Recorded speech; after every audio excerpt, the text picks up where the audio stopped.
We are back again. We are back again. We are back again. I salute you wherever you are. It's going to be another wonderful conversation today. Hopefully they will allow us to have this conversation. Yes, you see, we have given these people chance, the opportunity to speak, the opportunity to defend their own candidate. They have not been able to defend their own candidate. We gave them opportunity yesterday to call into the program to tell us about their candidate. There is nothing they were able to tell us. We saw how they were calling into the program yesterday. They are trying to abuse us. They are trying to say all kinds of things. They cannot defend their candidate. They have nothing to defend their candidate. Are you getting me now? So even among themselves, they know the truth that they have nothing to defend their candidate. But because they still want to talk, now they have been defeated. They don't know what to say. Understand me? So now I gave them opportunity. Yesterday on this program, we gave as many people opportunity to speak, to call into the program, and to tell us more about what they believe, why they are choosing their own candidate. They could not have anything to tell us. Yesterday I was so patient enough to give the obedient people opportunity to speak, to call into the program and convince us why their own candidate is the best. They could not do that. There is nobody me about Atiku, so at least everybody know that Atiku is not supposed to be among the candidates. I get him now, but nobody's talking about Atiku. So the focus now is with obedient people. I salute you wherever you are. We have given them opportunity to defend their candidate. They cannot defend their candidate.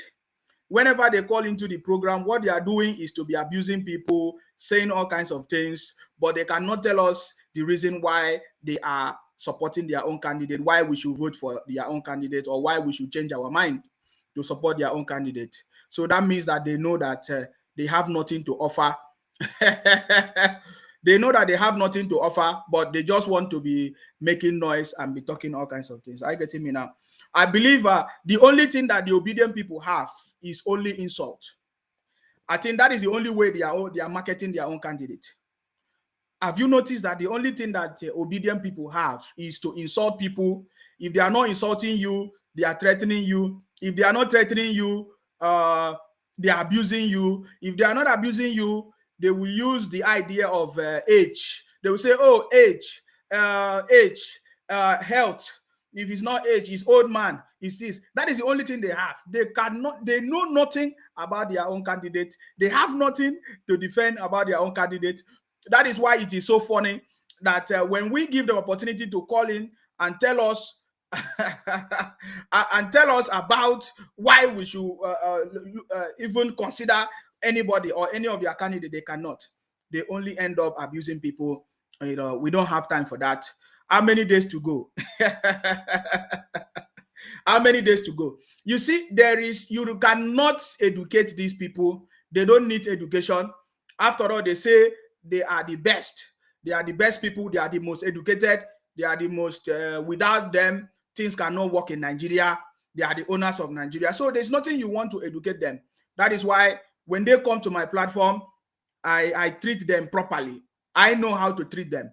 Are you getting me? So don't worry. Whenever they call into this program, we know how to treat them because they have nothing to offer other than threatening people, abusing people. If they don't talk about age, they talk about religion. If they don't talk about religion, they talk about tribe or their ethnicity. That is the only thing that these people are offering us, which we have rejected. We have rejected Obi and his obedient people. We don't want to be in Akwa Ibom. We are delivering Akwa Ibom for Baba Tinubu. Are you getting me now? We are delivering Akwa Ibom for Baba Tinubu. In fact, let me even show you this, what is going on, the lineup in Akwa Ibom already, because we are getting ready. Our people are getting ready every day. Every day we are on the street. Every day we are taking action because we believe in Baba Tinubu presidency. We are not even thinking about anybody. We are not thinking about any other person.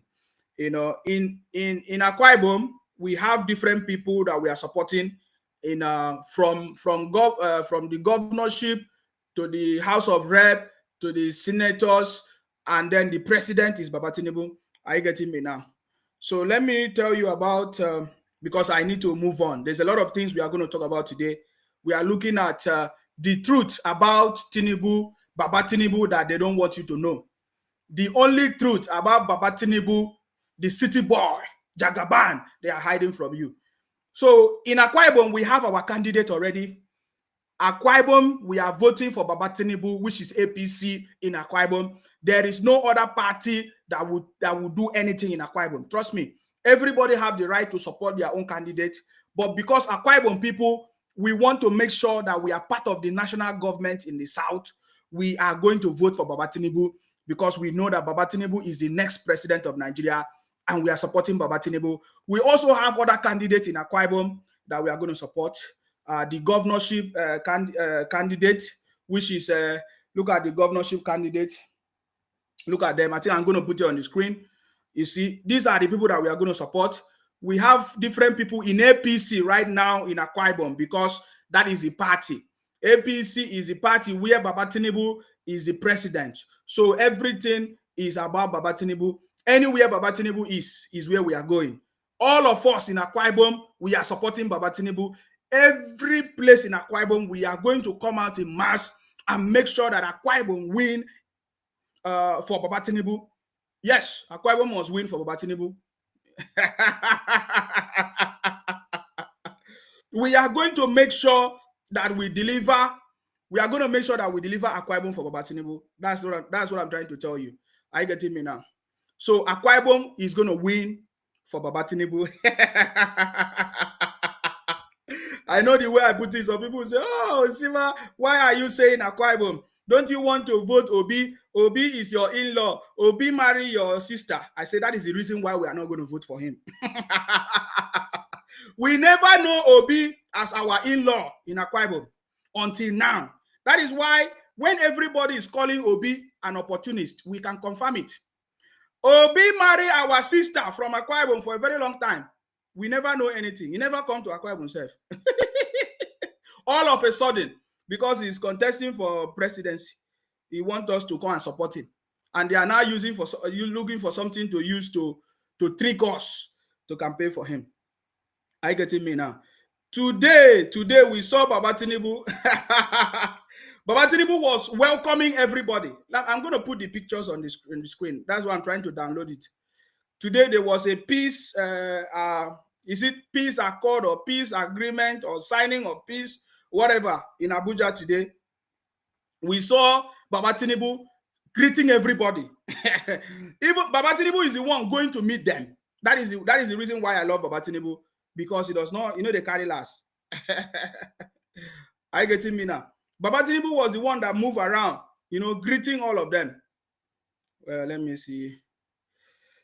I want to put the pictures on the screen because we are talking about Baba Tinubu, the real Baba Tinubu that they don't want you to know. Are you getting me now? This is a sign of who he is. The smile, everything shows you that he's Baba Tinubu. Are you getting me now?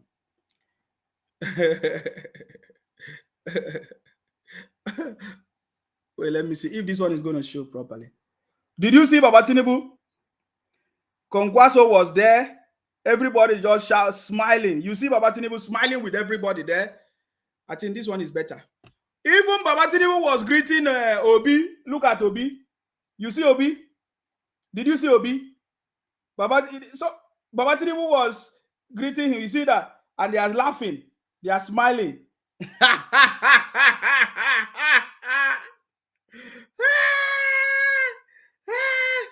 They know that Baba Tinubu is their president. I want to show you another one. Baba Tinubu was even greeting. Baba Tinubu is the one going to meet everybody. You see, Baba Tinubu went out to meet with Atiku to say hi to him. Do you see that? That is the real Baba Tinubu that they don't want you to know. You see, this is a man that despite who he is still very humble. Despite if he's ordinary person in Nigeria, upon all the abuses that they are giving to Baba Tinubu, if they are the ones, they will say, you will see what I will do. But Baba Tinubu have never made that kind of comment. That is the real person that Baba Tinubu is. He's a very compassionate person. So today we are going to look at all these things. We are going to also talk about the speech of Baba Tinubu yesterday in Lagos. I was not able to analyze it or talk about it yesterday. Yesterday was a free time for people to call in. I even gave obedient people opportunity to call in because we are very compassionate people. We want everybody to progress. On their platform, they don't talk about any other thing. They don't allow anybody to discuss about any other party. In fact, if they even see you, they want to take your life. We saw the way they are threatening people everywhere. But in this platform, we give everybody opportunity to speak. Tell us about your candidate.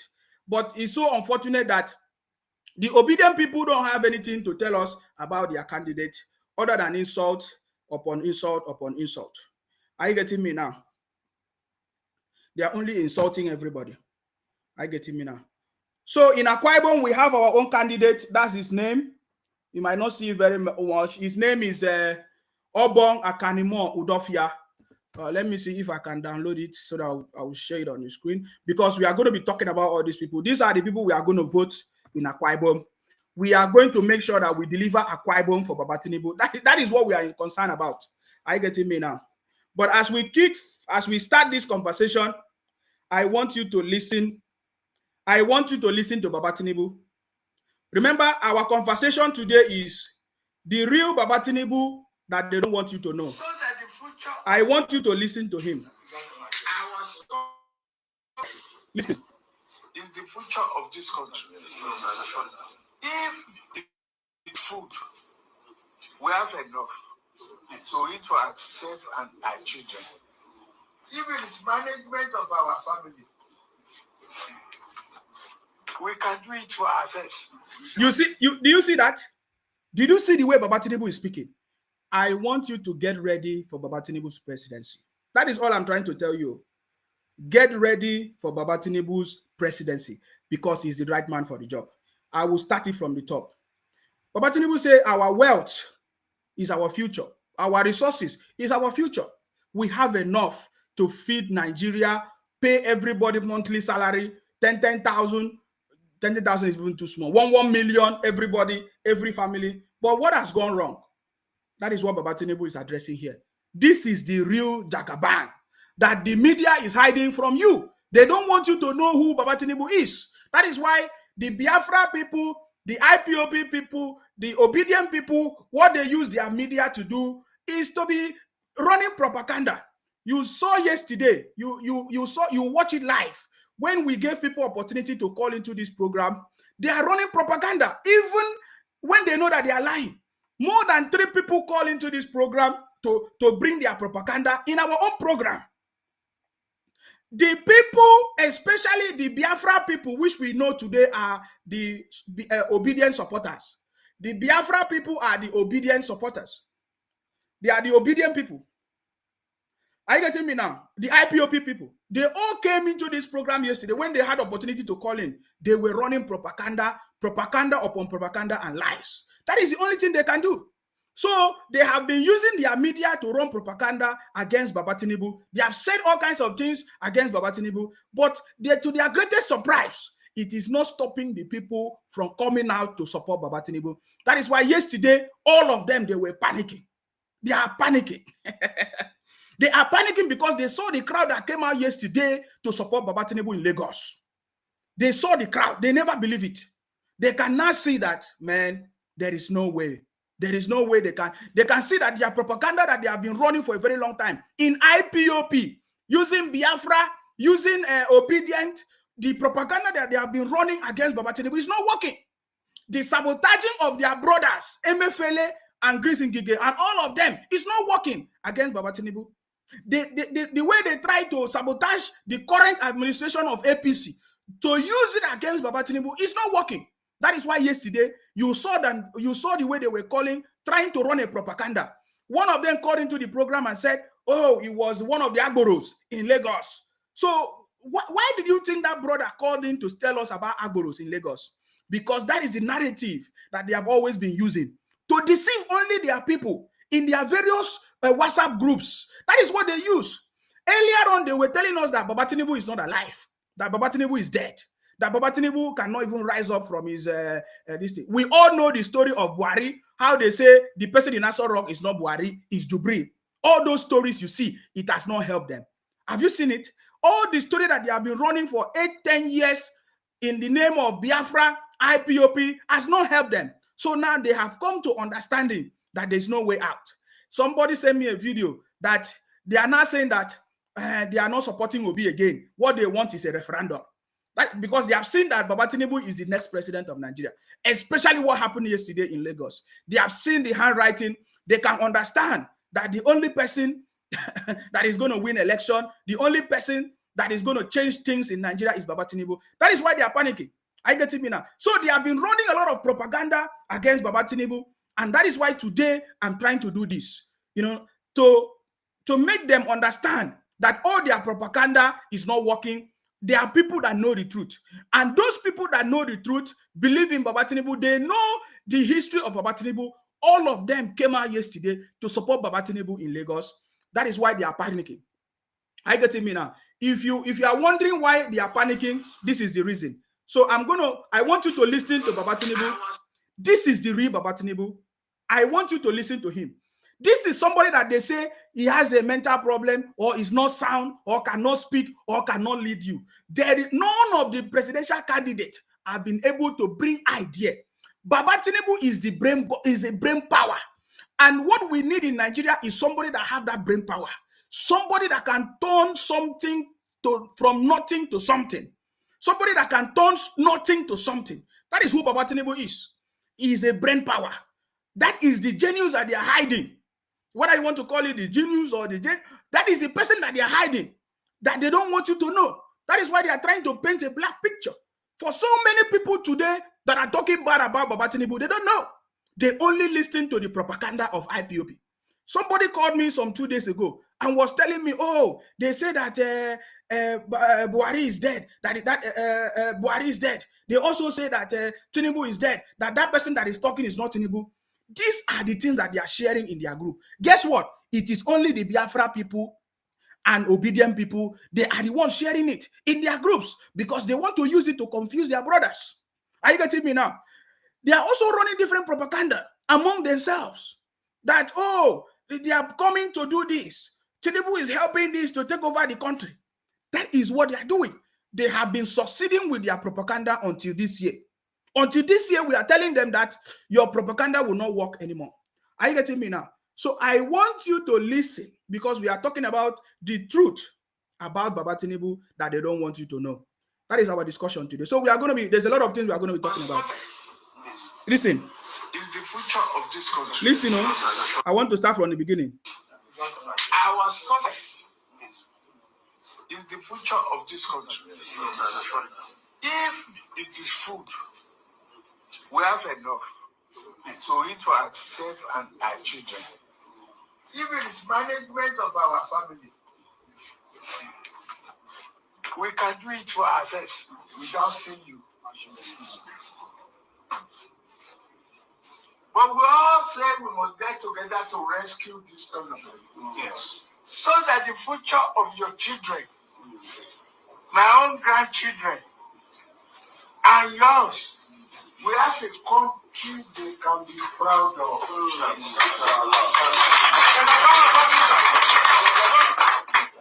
Our opposition, as we are asking them to go and vote, I have one secret for you. Let me ask the question. If you know you can win, will you fight and disrupt the vote? When you know you are sure to win, no way. Will you fight and disrupt the vote? No way. The opposition.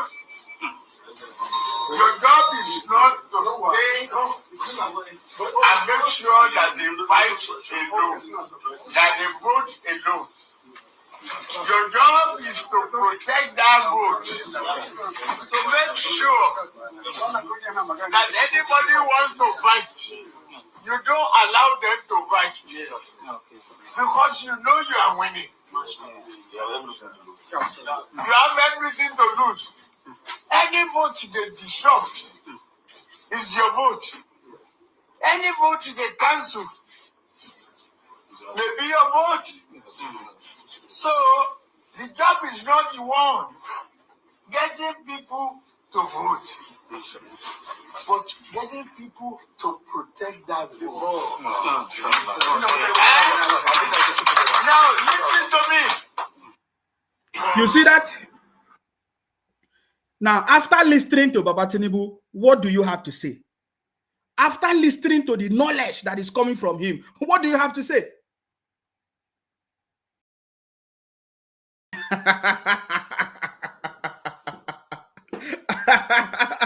Oh, they are already panicking. I've seen some of them. They are here now. You know, did you listen to the conversation of Baba Tinubu? He's not reading from any paper like Obi was reading from paper.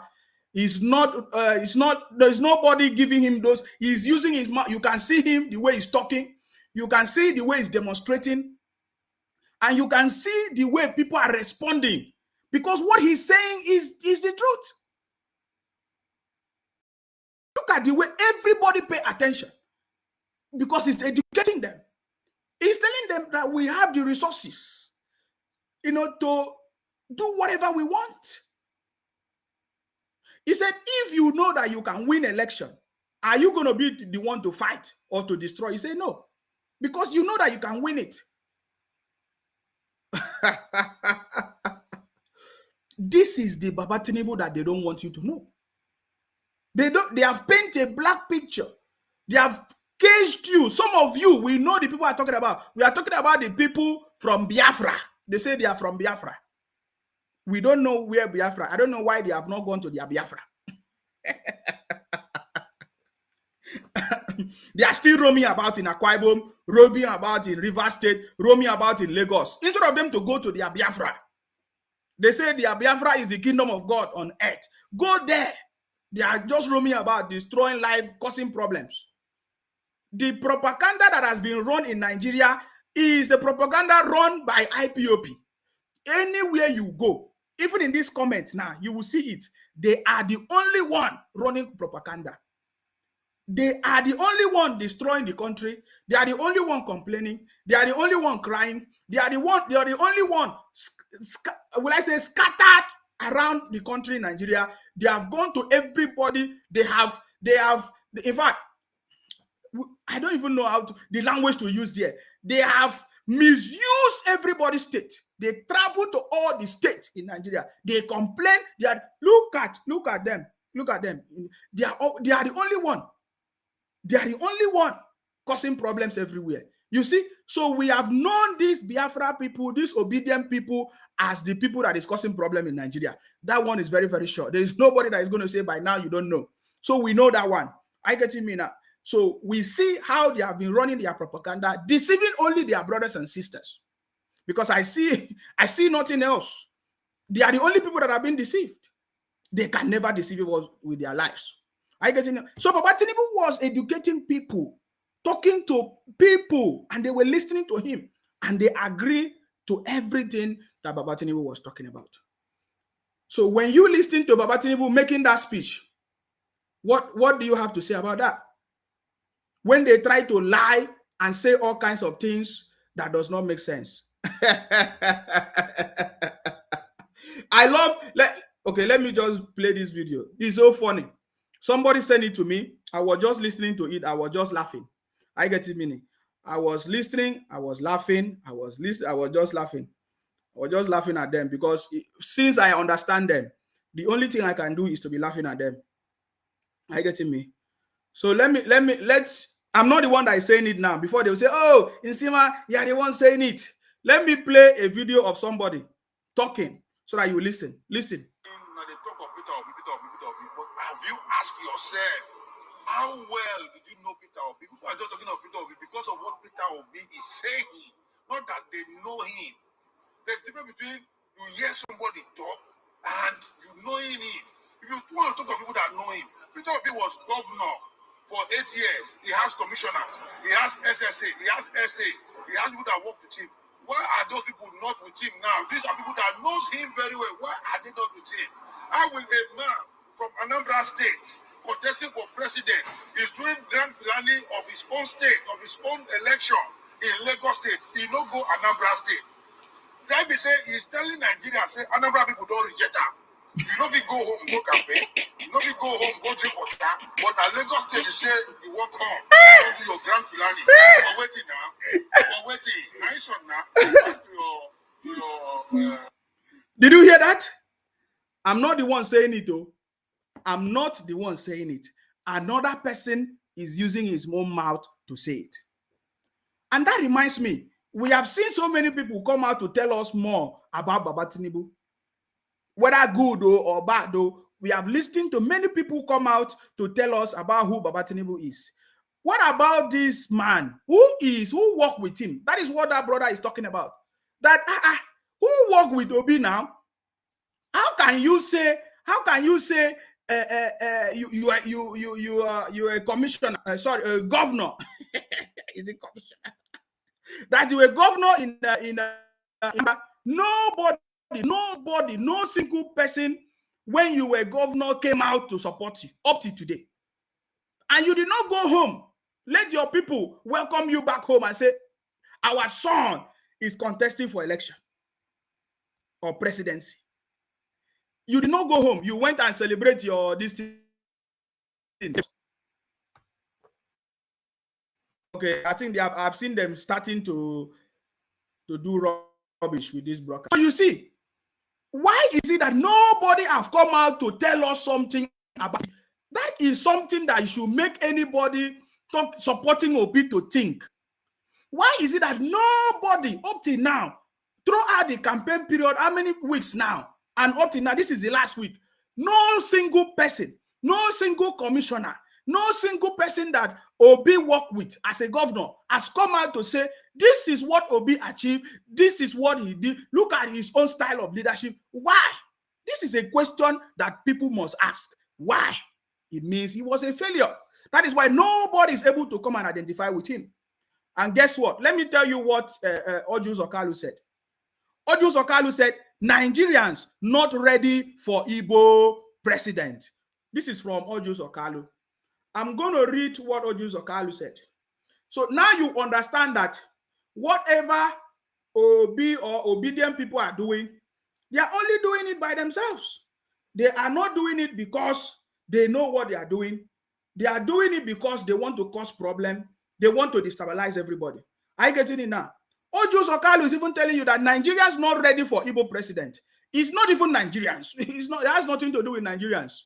There can never be a president like Obi that will come and cause problem in Nigeria. Are you getting me now?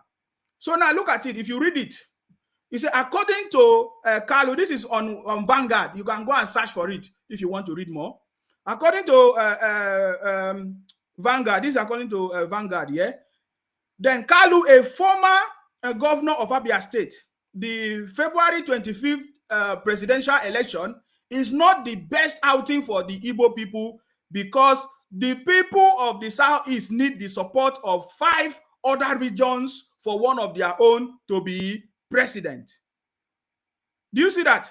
One of the contestants of Igbo extractions among the 18 presidential candidates for the Saturday election is Labour Party's Peter Obi. Are you getting it now? These are the people that are supposed to support their brother.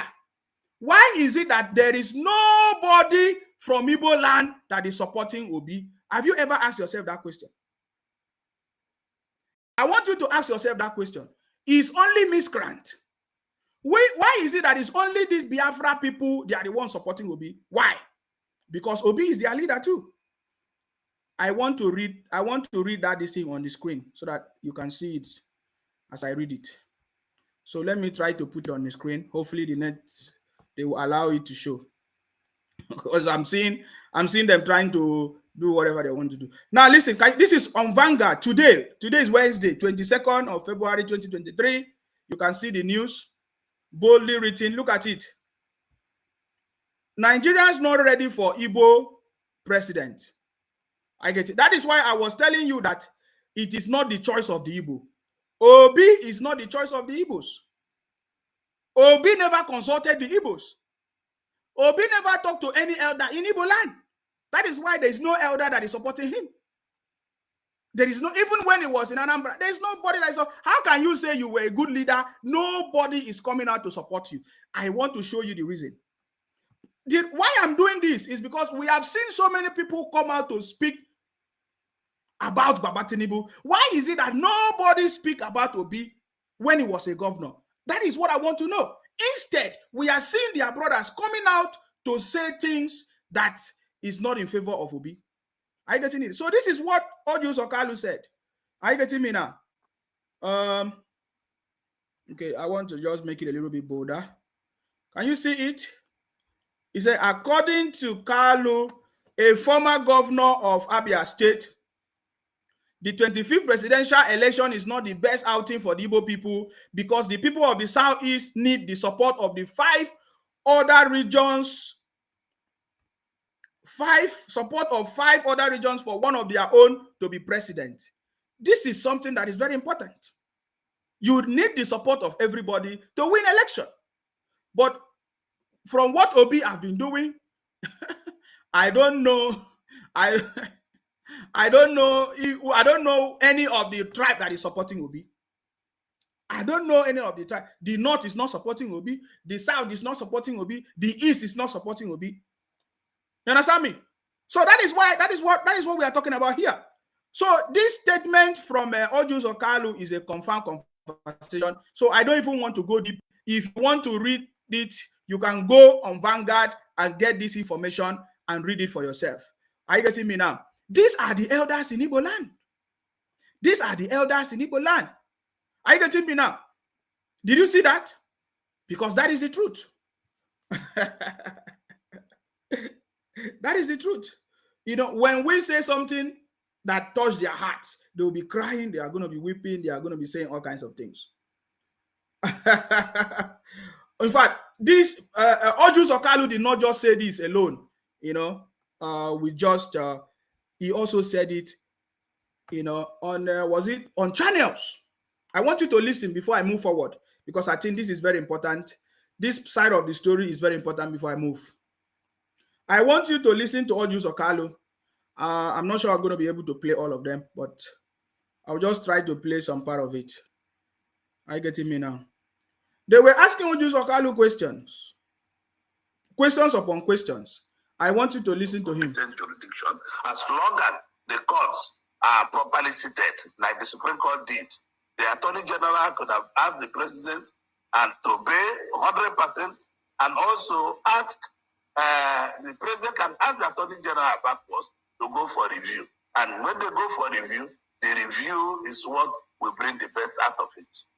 Do you agree with some members of your party who have been on this program who say, actually, this has affected our party? Our party has lost ground in the campaigns because the opposing parties have inched closer as a result of this policy, and perhaps some governors who are not equally happy with this policy? No, we have not lost ground. For ground, no, we have not lost any ground. I don't agree with those who say we have lost ground. Our president to be Aswaji Bola Ahmed Tinubu, our rating is still very strong, and the base of our party is not challenged. All the challenge base, like whoever is running here in Southeast, is helping the APC. Whoever is running in the Northwest is also helping the APC. Those votes are votes that could have made PDP stronger. And the G5 have been a major issue for us. And for now, I know that my governor must follow Governor Wike.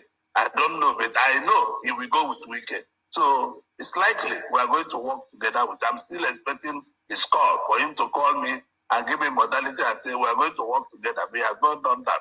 I'm still waiting for him. And I appeal to all segments. Just a minute, Senator, pardon me. Did you say that your governor, who is in PDP, will work with the River State? The governor is currently PDP. So is that the case? G5. All the members of G5 will work according to G5 law. The G5 law is that they're not going to support their presidential candidates, and they are going to support Senator Bola Ahmed Tinubu. And that is what I'm saying. I say I know for sure my governor and Governor Wike will work together. And if they are working together, it's going to work along line with APC. And he has not called me to tell me these are going to be the rules of the game, but I'm still waiting. Today, I'll be in Aba having private town hall meetings. Senator, it is interesting that you're quoting with confidence, G5 laws. It's interesting. Oh my God! Privy to their... I didn't even look at the G5 laws. So there's G5 laws. That is very powerful. We are going somewhere. This is all Juice Okalo. That's why we know that Abia State, by the grace of God, is going to be delivered for Baba Tinubu. Let me tell you how this is going to work. The bottom line is that nobody wants to be left out. Everybody knows that Baba Tinubu is the next president. So nobody wants to be left out. You will see it now. How many days to go? 2 days, 3 days to go. Everybody is going to collapse everything. They are collapsing because Baba Tinubu is the next president. Election have consequences. Are you getting me now? You will say Baba Tinubu is going to be the president of everybody, but that is the truth, yeah? But then the people that support him, you understand me? The people that support him, there's a big difference. So nobody wants to be left out. Nobody wants to be in opposition this time around because what we want is actually development in our state. It's development that we need in our state. If you listen to Wike is telling you that this is not about party, whatever. What we want is development in our state. That is why Wike knows Baba Tinubu and is supporting him. So the reason why I'm playing this is because many people have come out to testify about Baba Tinubu. So I'm just adding more because these are people that have worked closely with Baba Tinubu and they know him. So my question is, where are the people that have been working with Obi? Why are they not coming out to tell us about Obi? Because we have not seen anything. Are you getting me now? So I'm still going somewhere. What I want is for him to tell us about Obi. To their rules, I mean, we do know for a fact that the governor of Benue State is it doesn't seem to be, if there's any such law, is certainly not following that law. He instead has thrown his hat or he is given his support in very clear terms to the candidate of the Labour Party, who also happens to come from the Southeast. So I want to ask you, how is the emergence and the movement of the Labour Party's presidential candidate, former Governor Peter Obi, how is it affecting your own marketing of your candidate in the Southeast, given the fact that this is, for Southeasterners who have felt, left out of things for a long time, they think this is their best shot in a while to the presidency. What are your thoughts on this? Mokwe, is not the best outing for us because, listen, for you to be president of Nigeria, you need other regions. I'm well experienced. I ran for president in 2007. Listen, I am not sure that Nigerians are yet ready for a president of Igbo extraction. I'm not sure because I have tried to nose around that and I am good close to most Nigerians. I've tried to put 1 and 2 together, and we have 5 regions, 12 other regions to be able to come up with. And I'm not sure, maybe what we are having is not what I'm thinking in my mind, because most of our people here are good doctors, they are good lawyers, they are good commercial people, they are the best in the businesses they do, but they're not bad politicians. So I still want them to go back and see how they can realize that the politics we have in our mind, we do politics with emotion. And I want Igbos to stop doing politics with emotions. I want Igbos to do a practical politics that will be able to drive Nigeria. If we really want to be in the communion of nations, we need to see the temperature of other regions. And I'm not sure that what I know that temperature is showing me they are going to be voting for an Igbo man for president. Very good. This is Ojus Okalu. He has been in politics for a long time. There are 5 major things Ojus Okalu mentioned here that he tried. Even he tried running for presidency. Is it 2017 or 2007?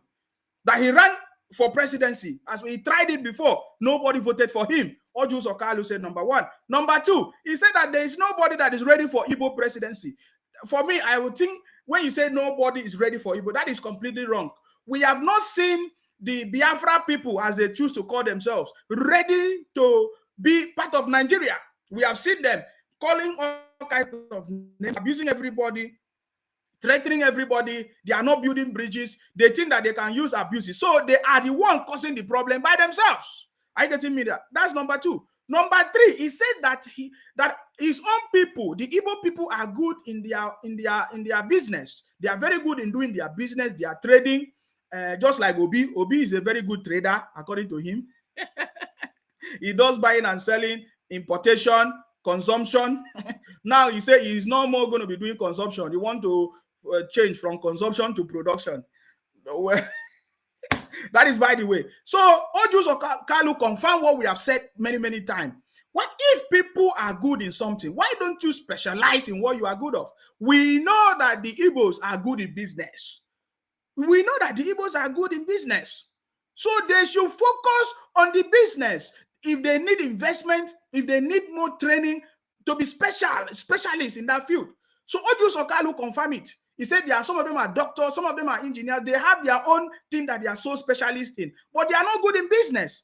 That explains the reason why we can see the obedient people, the Biafra people, the IPOP people are doing what they are doing. In fact, Ojus Okalu went further to say that they are doing business of emotion. They are doing business of politics of emotions. Politics of emotion, not business. They are doing politics of emotions. That is why you hear them. Obi said, we have no other country to run to. But when you were governor, you did not preserve Anambra State. You did not make sure that the indigents of Anambra enjoy Anambra. You did not serve the people of Anambra.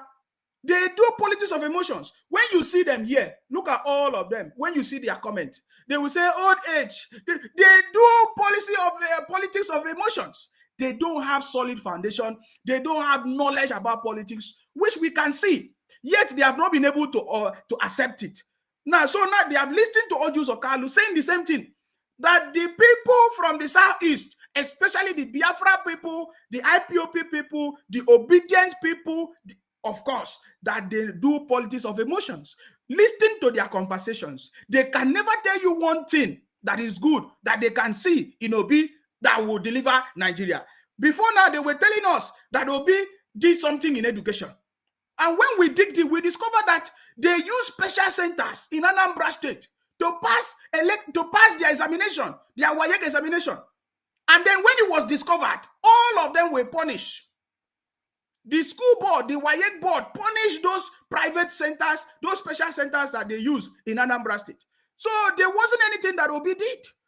So when you hear them say education, it was just because they passed examination. And when the investigation was carried out, they discovered that they use special centers for their examination. In fact, we have the story that many people from different states, they used to travel to Anambra State to write exam because of the special centers until they were discovered, until all of them were busted and they were punished for it. So you see, so they have nothing really. So Ojus Okalu is very, very correct here. That what they are doing, what they are good at, is doing politics of emotions. They are not good in politics. They are good in business, maybe. In fact, if we even go deep into the business, we will see some comma. We will see some comma inside the business too. Because I've been hearing people already complaining that they are selling fake drugs, all these things. So I don't want to go deep into that conversation yet. Are you getting me now? But we are telling you that we have all this while as they are campaigning, nobody have been able to give us any tangible reason why they are supporting Obi. They say, oh, Obi is a young man. I did not know who told them that 62 years old is a young man. I did not know who told them that a 62 years old is a criteria to vote for a competent person. So I don't understand. I don't know what is wrong with them. We gave them opportunity to speak. They cannot say anything. Somebody that called me in this program keep on telling us Baba Tinubu is old. Baba Tinubu is old. Obi is young.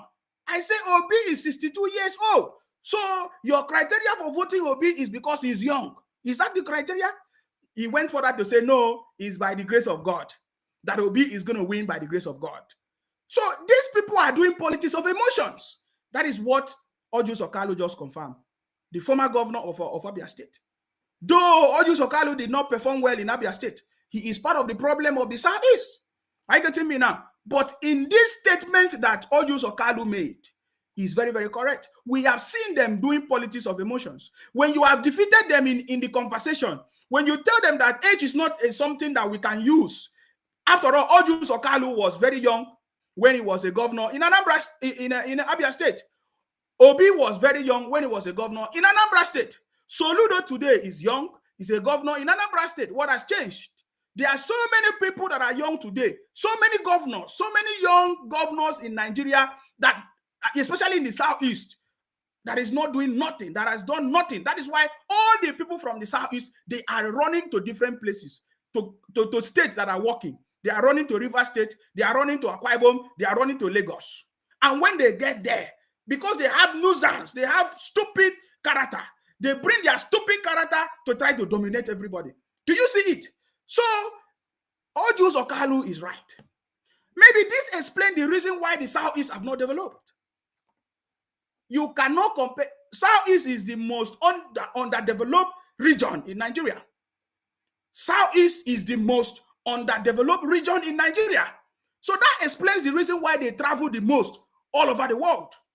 There is no place in the world that you will not see an Igbo man. There is no place in the world that you will not see somebody from the Southeast. It is because the region that they come from in Nigeria is not developed. And why is it not developed? It is because of their own leaders. They are not good in politics. They choose to use the resources of the state. Instead of them to use it to develop the state, they choose to use it for their own personal business because they are good in business. Let me tell you a story. When Obi was a governor in Anambra State, did you know what Obi used the state money to do? Business. I want to repeat that. When Obi was a governor in Anambra State, Obi used the government, the money from the state, to invest his own personal businesses. So, and that was personal businesses. Obi refused to even revive the state beer production company that they have, or beer company that they have. I can't remember the name now. They said they used to have what again?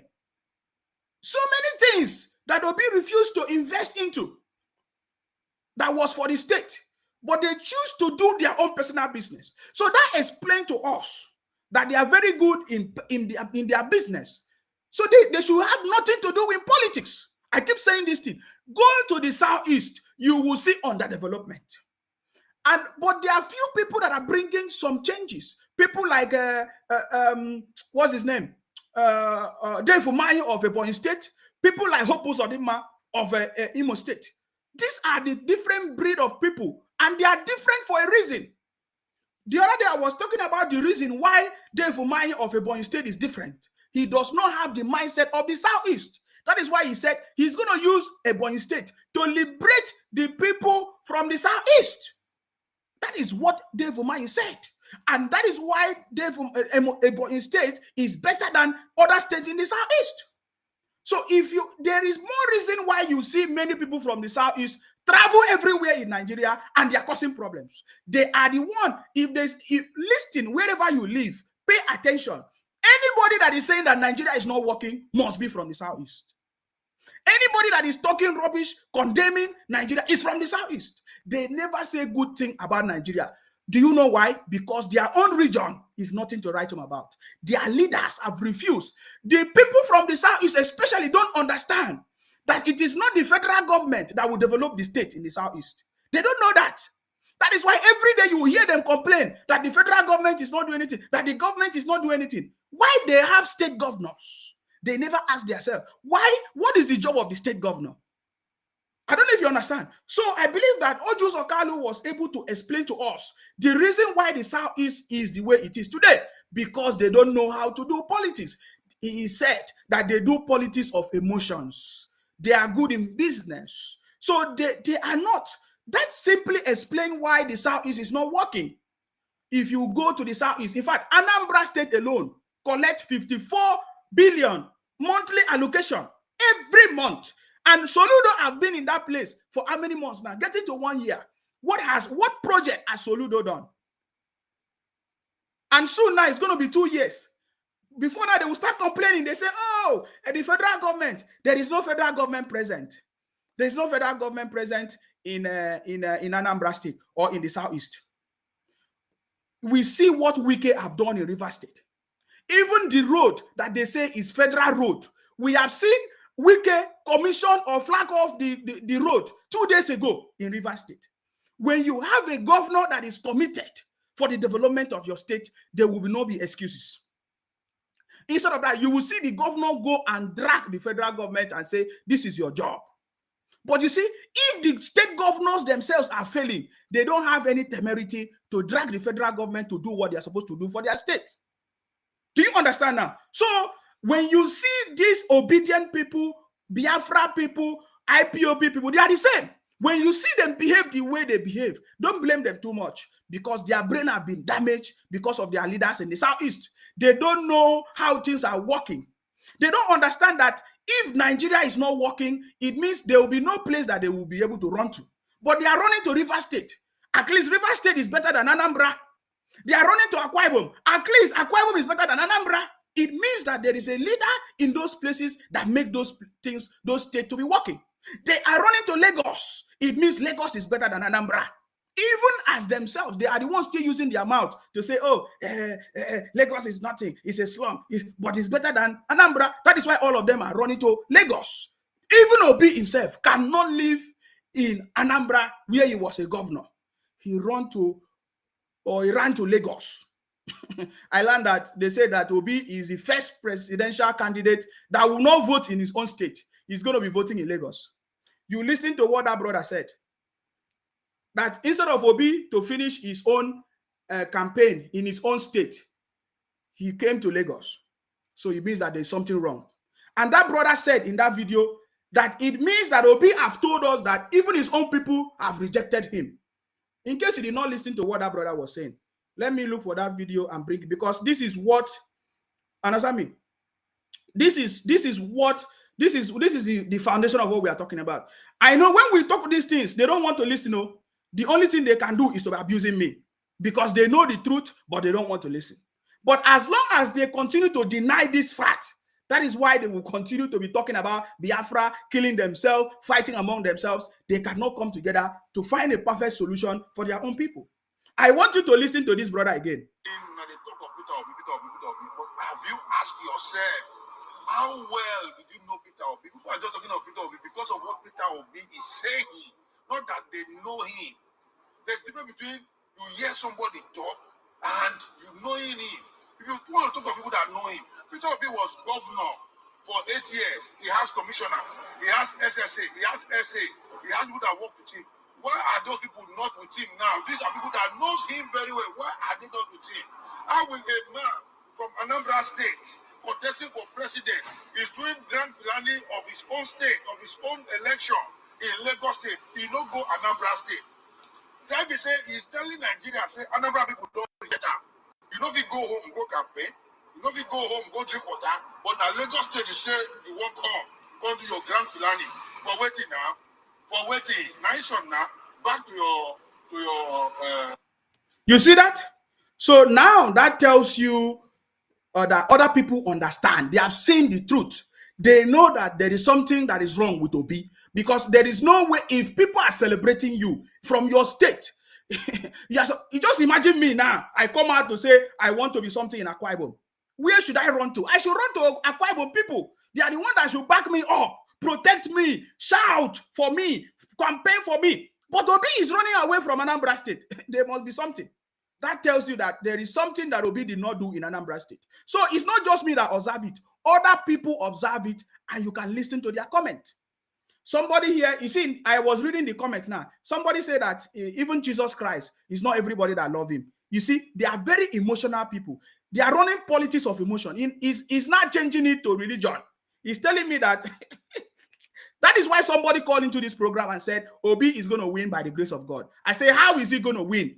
There is no Labour Party candidate in the Southwest. Everybody that was trying to support him have collapsed the structure in the Southwest. So how is he going to win? There is no Labour Party candidate in or any structure of any kind in the Northwest. So how is he going to win? People that were supporting him before have collapsed everything because they have discovered that he's telling lies, that nobody, even from his own town, from his own state, is supporting him.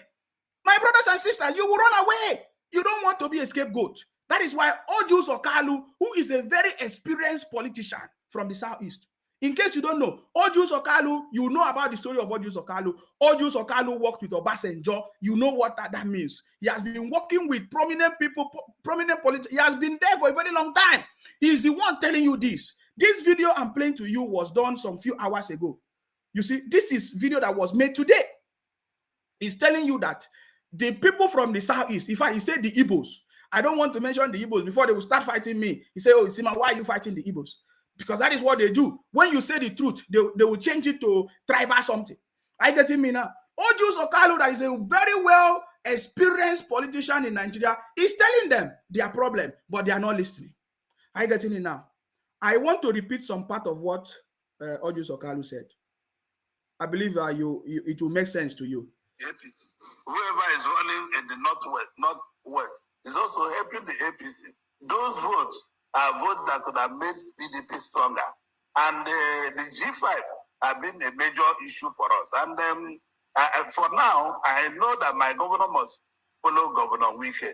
I don't know, but I know he will go with Wike. So it's likely we are going to work together with. I'm still expecting his call for him to call me and give me modality and say we are going to work together. But he has not done that. I'm still waiting for him, and I appeal to all segments. Just a minute, Senator, pardon me. Did you say that your governor, who is in PDP, will work with River State? The governor is currently PDP. So is that the case? G5. All the members of G5 will work according to G5 law.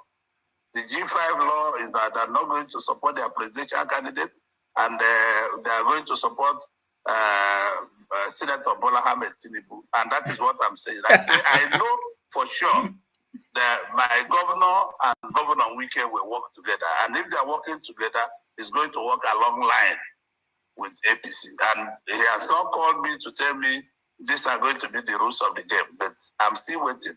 Today, I'll be in Aba having private town hall meetings. Senator, it is interesting that you're quoting with confidence, G5 laws. It's interesting. Are you privy to their rules? I mean, we do know for a fact that the governor of Benue State is it doesn't seem to be, if there's any such law, he's certainly not following that law. He instead has thrown his hat, or he is supported and given his support in very clear terms to the candidate of the Labour Party, who also happens to come from the Southeast. So I want to ask you, how is the emergence and the movement of the Labour Party's presidential candidate, former Governor Peter Obi, how is it affecting your own marketing of your candidate in the Southeast, given the fact that this is, for Southeasterners who have felt, left out of things for a long time, they think this is their best shot in a while to the presidency. What are your thoughts on this? I want you to listen. Listen. It's not the best outing for us because, listen, for you to be president of Nigeria, you need other regions. I'm well experienced. I ran for president in 2007, and I am not sure that Nigerians are yet ready for a president of Igbo extraction. I'm not sure because I have tried to nose around that, and I am good close to most Nigerians. I've tried to put 1 and 2 together, and we have 5 regions, 12 other regions to be able to come up with. And I'm not sure. Maybe what we are having is not what I'm thinking in my mind, because most of our people here are good doctors, they are good lawyers, they are good commercial people, they are the best in the businesses they do, but they're not bad politicians. So I still want them to go back and see how they can realize that the politics we have in our mind, we do politics with emotion. And I want Igbos to stop doing politics with emotion. I want Igbos to do a practical politics that will be able to drive Nigeria.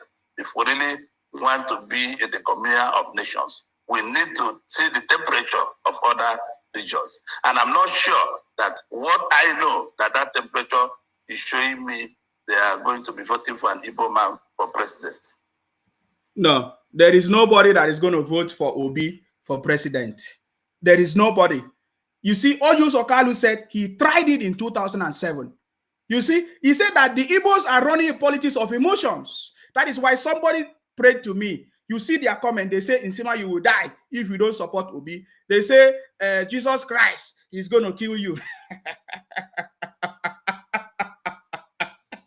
They call into this program. They say to me, it's only by the grace of God. They are the one abusing everything, every normal thing, because they are running politics of emotions. They say that if Obi don't win, they are going to bring war to Nigeria. Are you not seeing it? As we speak now, some of their brothers are giving commands that there will be no election in the Southeast. Is that not true? Is it not obvious? Is it not everywhere? The videos are everywhere.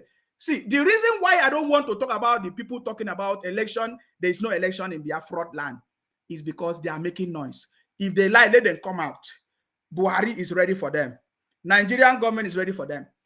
So that is why I don't want to make them, because they want people to be talking about them. The person that is giving that command wants people to be talking about them. That is why he brought out a fraudulent letter and said it was the Finnish government were looking for him. It's a lie. We know the propaganda of IPOP. They know me very well. We know the propaganda of Biafra people, IPOP. All those things are lies. He wants people to be talking about him, and I refuse to talk about him. As long as I don't talk about him, is bunkum. I believe that he knows me very, very well. So I am not talking about those nonsense commands. You see, Ojus Okalu is teaching them something. He said, you are running a politics of emotions. If you are not running politics of emotions, why is it that everybody is participating in election and you are giving command, no election? No, you are stupid. You have been giving commands, no election for many years. Nothing has changed. Look at the Southeast. People are suffering. You are coming to be giving no election, and your command, you are threatening, and what do you call it? You are threatening Nigerian government. You don't know that Nigerian government is the biggest, have the biggest army in Africa, over 58 billion. Let me not even go there. There are so many things I want to. So you are fighting a fight that you cannot fight. They refuse to learn. They are running politics of emotions. They are not running politics with data and history. Because if they remember history and study the trend, they will not be doing what they are doing. They are putting their life in danger. They have been doing it many, many times. That is the reason why they were trying to drag Akwa Ibom people into it, drag Nsima into it. They thought that I'm stupid like that. I am not stupid.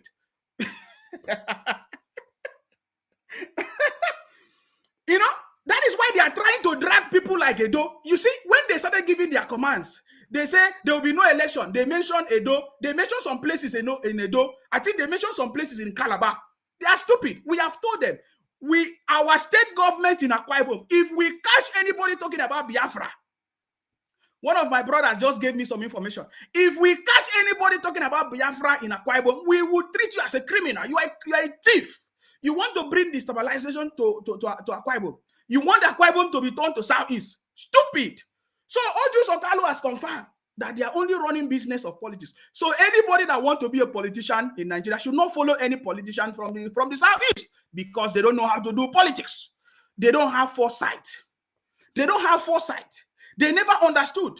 That is why they are burning properties, thinking that somebody is going to pity them.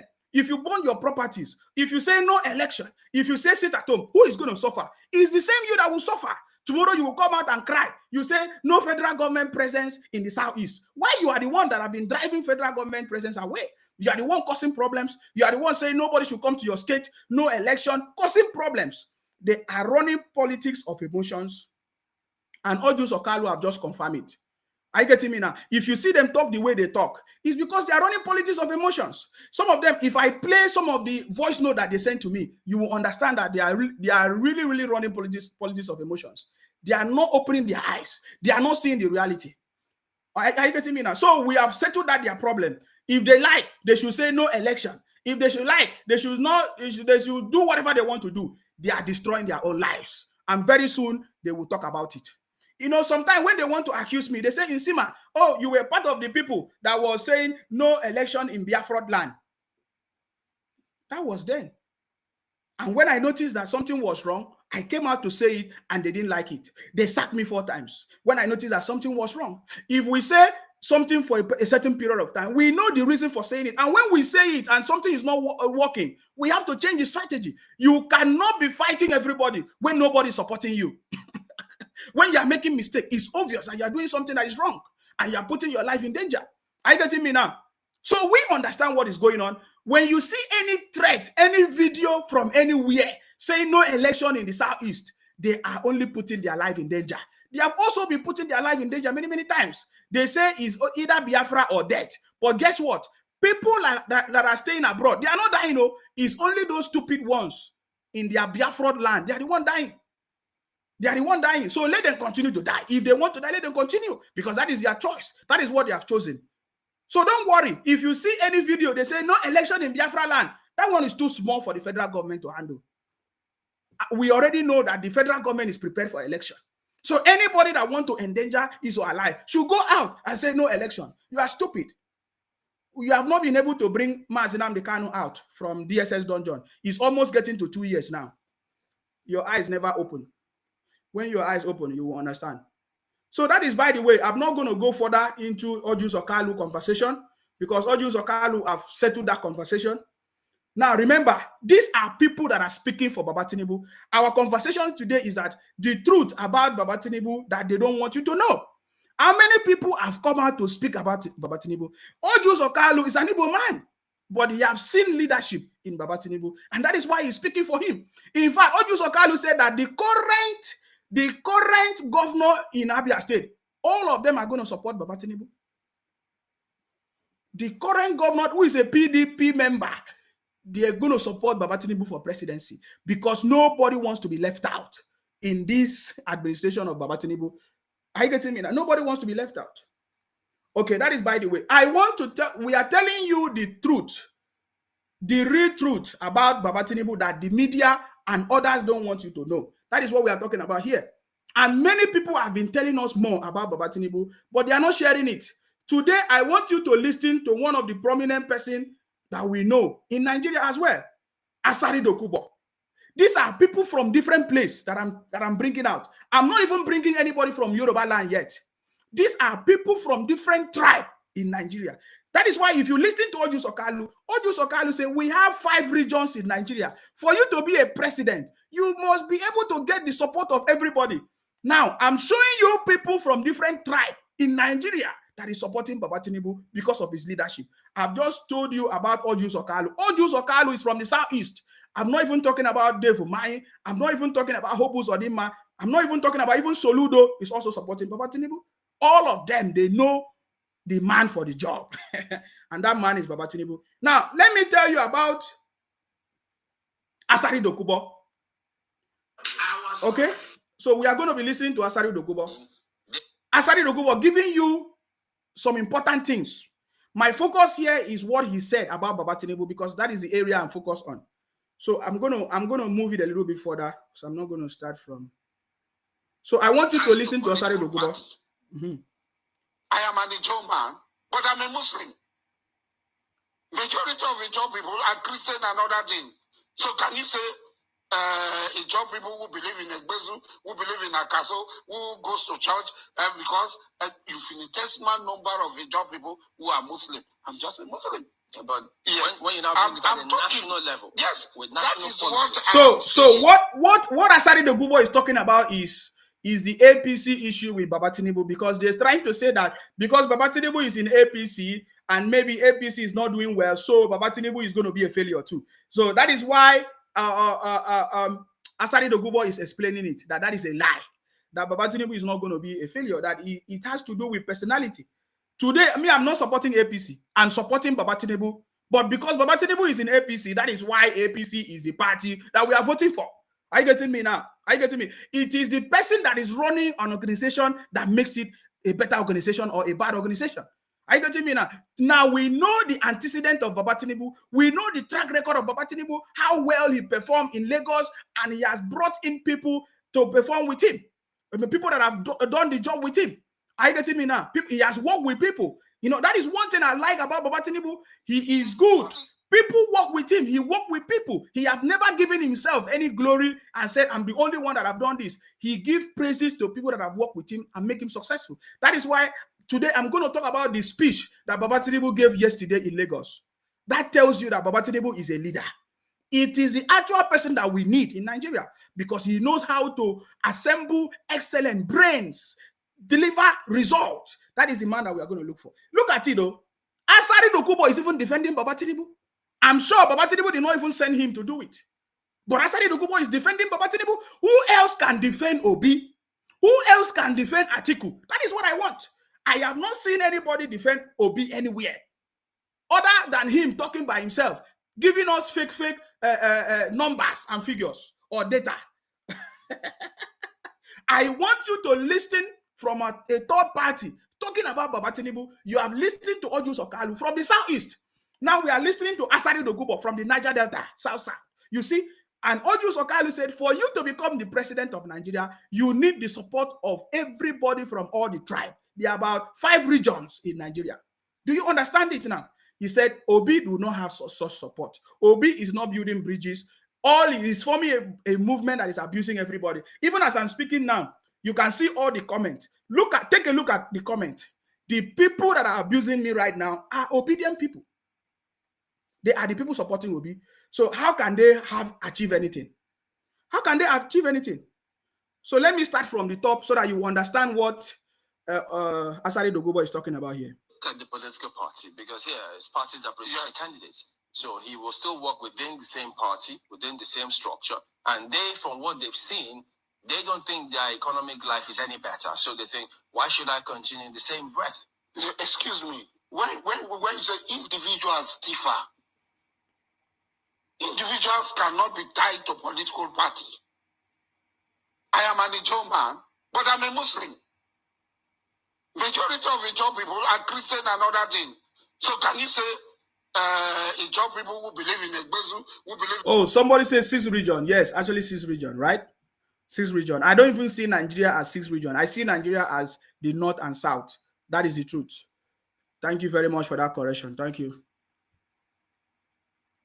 So you see what Asari Dokubo is trying to explain.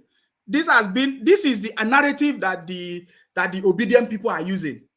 That is why Obi wanted the MFLA policy so that they can say that it is APC policy that have destroyed Nigeria. Therefore, if APC have destroyed Nigeria, nobody should vote for APC. That is what they wanted to do. That is what the narrative that the obedient people are doing. But that failed. That backfired on all of them. Today we saw who? Atiku trying to condemn the MFLA policy when initially he was the one supporting the policy. I get him in, but we will go there later. But I want you to listen to Asari Dokubo. I am sure Baba Tinubu did not ask him to do this, but because he is convinced by himself. You see, me, as I'm talking to you, nobody asked me to do it.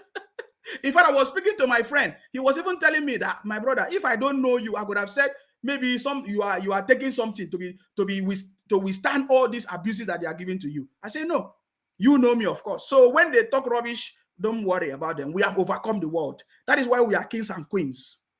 It is only kings and queens that can do what we are doing. Are you getting me now? Because we have overcome the world. Are you getting me now? We have overcome the world. So I'm sure Baba Tinubu did not ask Asari Dokubo to defend him. But Asari Dokubo is convinced. That is the same way many people that is talking about Tinubu today, they are convinced because, not just because they want to say, not just because they are hoping on what Baba Tinubu will do. They are saying it, they are convinced because they have seen what Baba Tinubu have done in Lagos. You see the point now? So I want you to listen to Asari Dokubo. Remember, Asari Dokubo is not even Yoruba. Asari Dokubo is Niger Delta, South, testifying the goodness and mercy of God about Baba Tinubu. That is powerful. I want you to listen. How about they took over? How about those who say, well, that may be the case. Yes. But they look at the political party, because here is parties that present the candidates. So he will still work within the same party, within the same structure. And they, from what they've seen, They don't think their economic life is any better. So they think, why should I continue in the same breath? Excuse me. When you say individuals differ, individuals cannot be tied to political party. I am an Ijaw man, but I'm a Muslim. Majority of Ijaw people are Christian and other things. So can you say Ijaw people who believe in Egbezu, who believe in Akaso, who goes to church, because a infinitesimal number of Ijaw people who are Muslim. I'm just a Muslim. But yes, when you now bring it at the national level, yes, with national that is politics. what I am saying. In politics, you look at the individual. Individuals have their own traits and distinction. And when an individual comes, he comes with his own character and distinction. Yes. The policies of the party. Yes. There's nothing wrong with the manifesto of APC. Exactly. There's nothing wrong with the manifesto of PDP. Exactly. There's nothing wrong with the manifesto of Labour Party. Yes. I don't know of NNPP.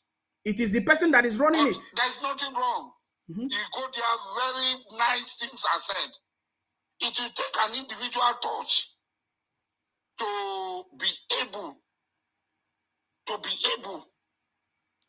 to effect the desired needs of the people. There's no guarantee that will happen, is there? Because we have seen it in Lagos. You see it? In Lagos who are not happy with what's going on. Yes, all over the world. Yes. The United States of America, there are people who are not happy. That's why Life Matter came up.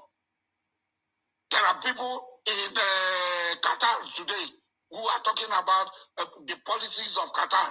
There are people in United Arab Emirates that are talking about what's happening. But if you are as a visitor, you go to United Arab Emirates, you think you are in heaven. So before Asari Dogubo continue, remember, do you know when Asari Dogubo made this speech? This was since November 25th of November 2022. It's not even this year. These are people that have already seen the vision of who Baba Tinubu is. That is why I keep saying the future belongs to those who see possibilities when it's not yet obvious. Asari Dokubo endorsement came earlier enough, since November. These are people that believe in who Baba Tinubu is. They have seen what he has done before. You see, he made reference to Lagos. Nobody made reference to Obi in Anambra. He is the only one that make reference. And if there's anybody making reference to Obi, they will lie. They will say Obi saved money in Anambra. But when you go and check, it was not actually true. When they will say Obi bring education in Anambra, that education was number one. When you actually check, you find out that it's not true. You see that? I like the conversation of Asari Dogubo. By the way, Asari Dogubo is my boss. In case you don't know. He said that it is the individual that is running the party that makes a difference. If just imagine Nsima take over PDP or take over APC or take over Labour Party, my brother, this is going to change. You are going to be wondering, is it the same party? Do you know why? Because it is now Nsima that is running that party. Just like Baba Tinubu is coming with his competency, with his track record, with his experience, with his team of people to deliver the job. That is why APC is going to be different. That is why, as it stands now, APC is the best because they have done more than every other party before. That is the truth. There are some things I don't agree with Buhari and everything, just like the MFLA policy. I get it, Mina. But as it stands now, APC have performed more than any other party in Nigeria under Buhari. That is the story. If you want it, we can bring it. We can tell you the things that APC have done more than any other party in Nigeria. Since the inception of Nigeria, Buhari government have performed more than any other party in Nigeria. That is the truth. But we know when something is good, it will get better. From better, it will become the best. That is why we are bringing Baba Tinubu, because we know that Baba Tinubu's APC will be the best. Do you understand now? Because Baba Tinubu is coming with his own competency, with his own track record, not just good track record that people are confirming it. Prominent people are talking about it. From the former CBN governor, what's his name? Sanusi, to every other person. There is nobody that have not spoken good about Baba Tinubu's activities as a governor in Lagos. How many people can talk about Obi? That is my problem, that I'm asking these obedient people. Can you come and tell us how many people can come and talk about Obi, what he did in Anambra, if not lies? If not lies. Because since Baba Tinubu left Lagos, Lagos have never gone backward. Lagos have moved forward. From 600 million internally generated revenue to 5 billion under Baba Tinubu, now is over 55 billion. What is happening in Anambra is what we are talking about. What is the level of development from when Peter Obi left Anambra till now? I told you yesterday that even Soludo went to the federal government to meet Buhari to say, please, we need help. Come and help us in our flooding problem in Anambra. But Obi was in Anambra. Obi never solved the problem of the flooding, because you know that for flooding to become a problem now, it did not just start today. Do you understand what we are talking about? But do you know why these obedient people did not see it? Anybody that is supporting obedience, they did not see, because they don't know. They don't know anything in politics. All they keep doing is to be counting money.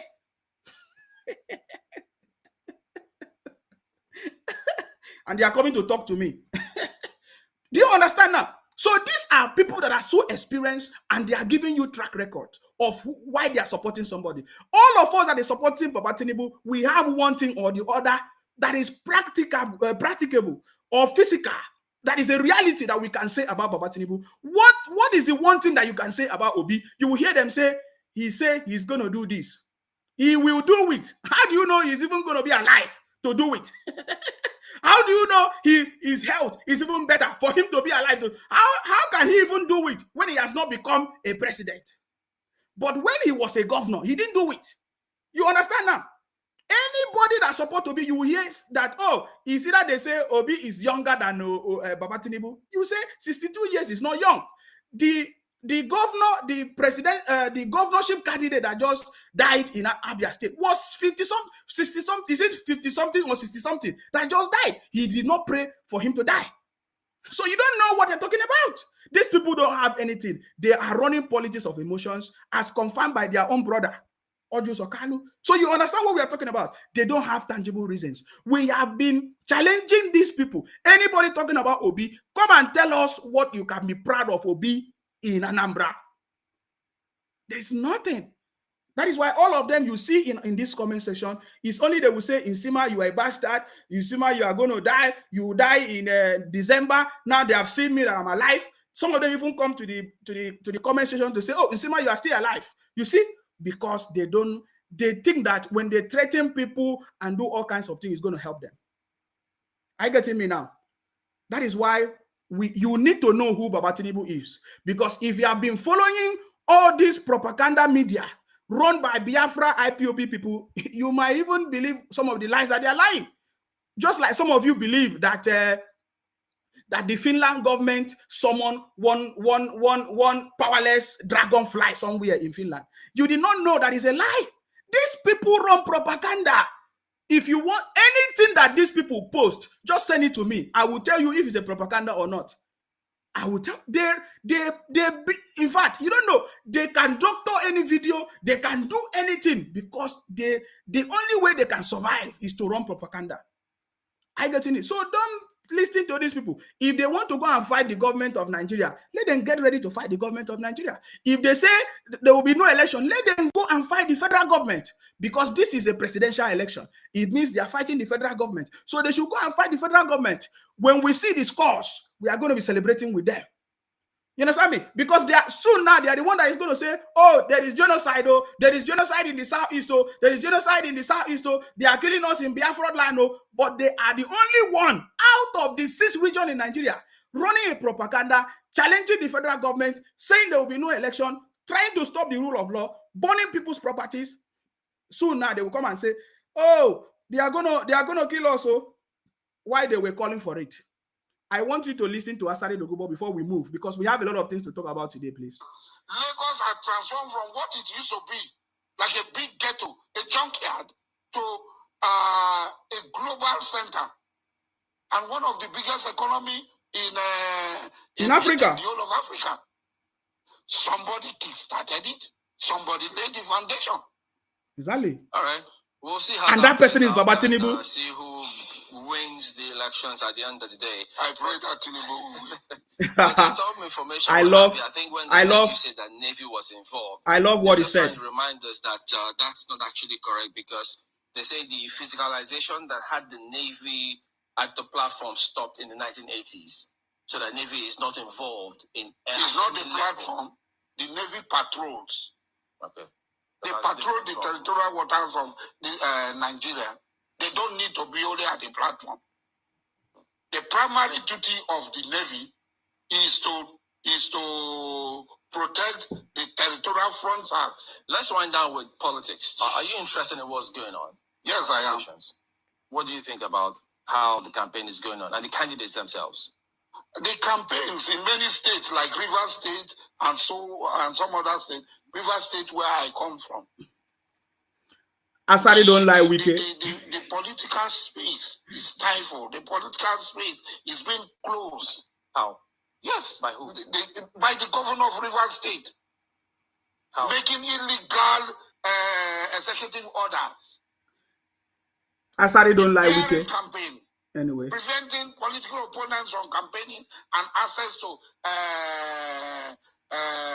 space, not even public space, not even government space, traditional space, playgrounds, and so on. Did he say they shouldn't campaign, or they should just pay clean-up fee and then go ahead and use the place? What all these years who does he pay to? When his candidate is campaigning, you put up billboard, they go and lynch you, pull down the billboard. Have they lynched anybody for putting up billboard? It was viral in local government. But this was in November. This was in November. So let me move here a little bit. This was in November. Are you getting me now? You see, when you can see the comment from the obedient people. So as it stands now, because I've started calling them out, they have changed their name now. They are now, some of them are using a Akwa Ibom name, some of them are using Yoruba name, some of them they fake the identity. They don't even come, they hide who they are. Even some of them that is calling the program, they don't want to tell us that they are obedient. They are supporting Obi because they know. They hide it. When you hear anybody call into this program and say, I don't have any candidate, he's obedient because they know that we are going to treat it properly. That is why they are running. So they are fake, they are criminals. They use fake names. They look at some of them are saying, oh, Insima, you were in Biafra before, but now you are at Tinubu. Yes, it's my choice. It's your choice to remain in poverty and lies and propaganda and destruction in your people. That is your choice. When I see that, when I join you people, you people are using it to be doing rubbish. I left. It's your choice to be there. But this same Obi you are talking about, 4 months ago, Obi was in PDP. 4 months ago, Obi was in PDP.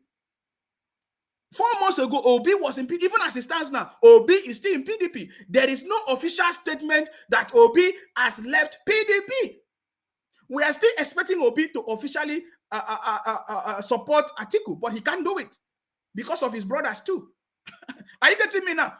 So these people talk all kinds of things because they are specialists in propaganda. We have known them. Are you getting me now? So Wike don't like Asari don't like Wike. I don't know why. Yeah. But in the presidential election, I am with Tinubu because I saw what Tinubu did. Listen. In Lagos. Listen. And the legacy Tinubu left behind in Lagos. Tinubu was governor of Lagos State. He handed over to Fashola. Now, we can't talk about Atiku. Atiku has never actually handled executive power. He was a spare tire. He was vice president. What about those who say, we want to try new things? Excuse me. Not what we've seen before. Excuse me. New thing will be of PDP. Labour Party was a governor for 8 years, like Tinubu. Kwankwaso of NNPP was a governor of Kano State for 8 years. So we compare these three. We leave out Atiku because he did not have the same executive power. He did not exercise the same executive power that Tinubu, Kwankwaso, and Obi exercised. Tinubu left power. He gave power to Fashola. Now, can you compare Fashola of Lagos with Willie Obiano that Obi choose? Yes. Obi picked? Yes. Can you? No. But I'm coming. Can you compare the one that Kwankwaso picked? No. In Kano? No. That succeeded him? No. You cannot. Look, politics all over the world. Let us not say that Tinubu pick people. Tinubu have Lagos. What of in India? The Indian Congress Party. That one family has been dominating. What of in Pakistan? But those were, they'll say the voters. No, I'm coming. It's about people's reality. Excuse me now. The voting. What of in the United States of America, where they say is the home of democracy, where Trump, one man that I think something is wrong with his head, is speaking candidates, is sponsoring candidates. Yes. And if campaign. He doesn't endorse you. Yes. In the Republican Party, you cannot win. Oh. So when we're talking as if we're in isolation. We're not in isolation. We look at the record. If you look at the candidate, Tinubu stands out. It's a success story in Lagos. Wow. So Ambode took over. How about those who say, well, that may be the case. Yes. But they look at the political party because here it's parties that present the candidates. So he will still work within the same party, within the same structure. And they, from what they've seen, they don't. Okay. So that was what he has already explained that part. That was the beginning that I started playing. He has already explained that part, talking about, you see, when we present our ideas, they run away from it because we always defeat them. You see, Asari Dogubo defeated the guy, the interviewer. He said, look at all these things. Don't be acting like as if you're in isolation. Look at things that have happened all over the world. He said, Baba Tinubu's story is a success story. We listen to when people talk about Obi in Anambra. They say Obi was a disaster. I'm not the one that said it. They use their mouth to say it. They say Obi was a disaster. Their own brothers confirming that Obi was a disaster. But Baba Tinubu's story is a success story. And even after he left, he brought in successors, people that continue the government. That is why we need continuity in every government to become successful. In fact, let me tell you, 4 years, 8 years is not enough to bring the kind of change that we need in Nigeria. If you allow me, we will want to change the system of governance in Nigeria, especially in Africa. We are tribal people. We are different set of people that is different from the West, from anybody from the West or from Europe. We are Africans. We are tribal people. We need to have our own system of governance. We have not developed like Europe or anything that is using democracy because they already have system in place that if somebody leave government is not going to affect the activities of the country. But you see, in Nigeria, in Africa, things are not yet in place. We need a government of continuity to fix things and to bring power or governance to the grassroots to a level where everybody will benefit. That is why every government that comes, I have not seen in Nigeria, for example, if PDP was in power, another party came over or took over like APC, they will abandon the project of the PDP. So I feel that for us to enjoy the dividend of democracy or of governance, we need continuity, successful continuity of governance. And that is why the story of Lagos is a success story because of continuity, because of people that have continued from Fashola, from Fashola to Ambode, from Ambode, today we have Sowolu. That is why for federal government, for Nigeria to work, we need continuity in the presidency. We need successful continuity in government for it to be work. So we need 8 years is not enough. Maybe we should be talking about 16 years in power or more. We need to design our own system that things will be working. I'm telling you, this is a reality. If we want to change Africa, if we want to change Nigeria, to the level that we want it to be, we need a power or government that will be in power and make things happen. If that government comes and is not making things happen, we can remove that government. But any government that come in place and make things happen, we need that government to continue to perfect everything so that it will become successful. I get me now. I know that some of you may not like it, but I don't care. I will tell you the truth. I get me now. So you see, this, remember how many stories we have listened to. We have listened to many people's testimony on Baba Tinubu, but where are the testimonies of others? Just like what Asari Dogubo rightly said. He compared, look at, he said Obi was a governor in Anambra.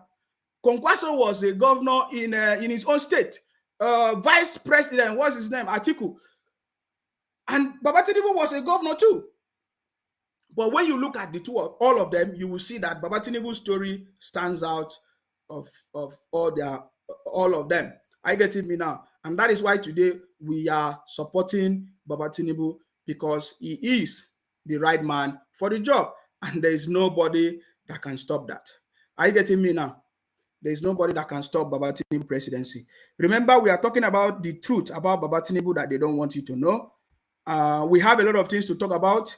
Hopefully, I'll be able to open the lines today so that so that we can listen. So that we can listen to. We can listen to other people that are going to call in. But I want you to listen to this, before I come back. When I come back, we will continue this conversation.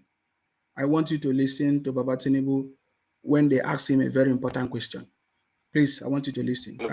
Let's talk about your priorities. If you do win the elections in February and you're sworn into office come May 29th, what are your priorities? Security and economic recovery to accelerated development, to get Nigeria employed and get inflation down. Monetary policy needs to be changed. Subsidy needs to be decided upon. Yes, that is Baba Tinubu giving it to you the way it is. I get me now. So don't allow anybody to run propaganda and be deceiving you because it's not going to work. I get me now. It's not going to work.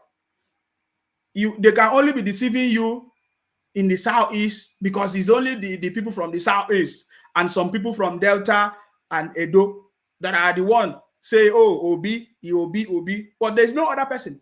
I get me now, because when you look at the track record, you will see that Baba Tinubu is the best man for the job.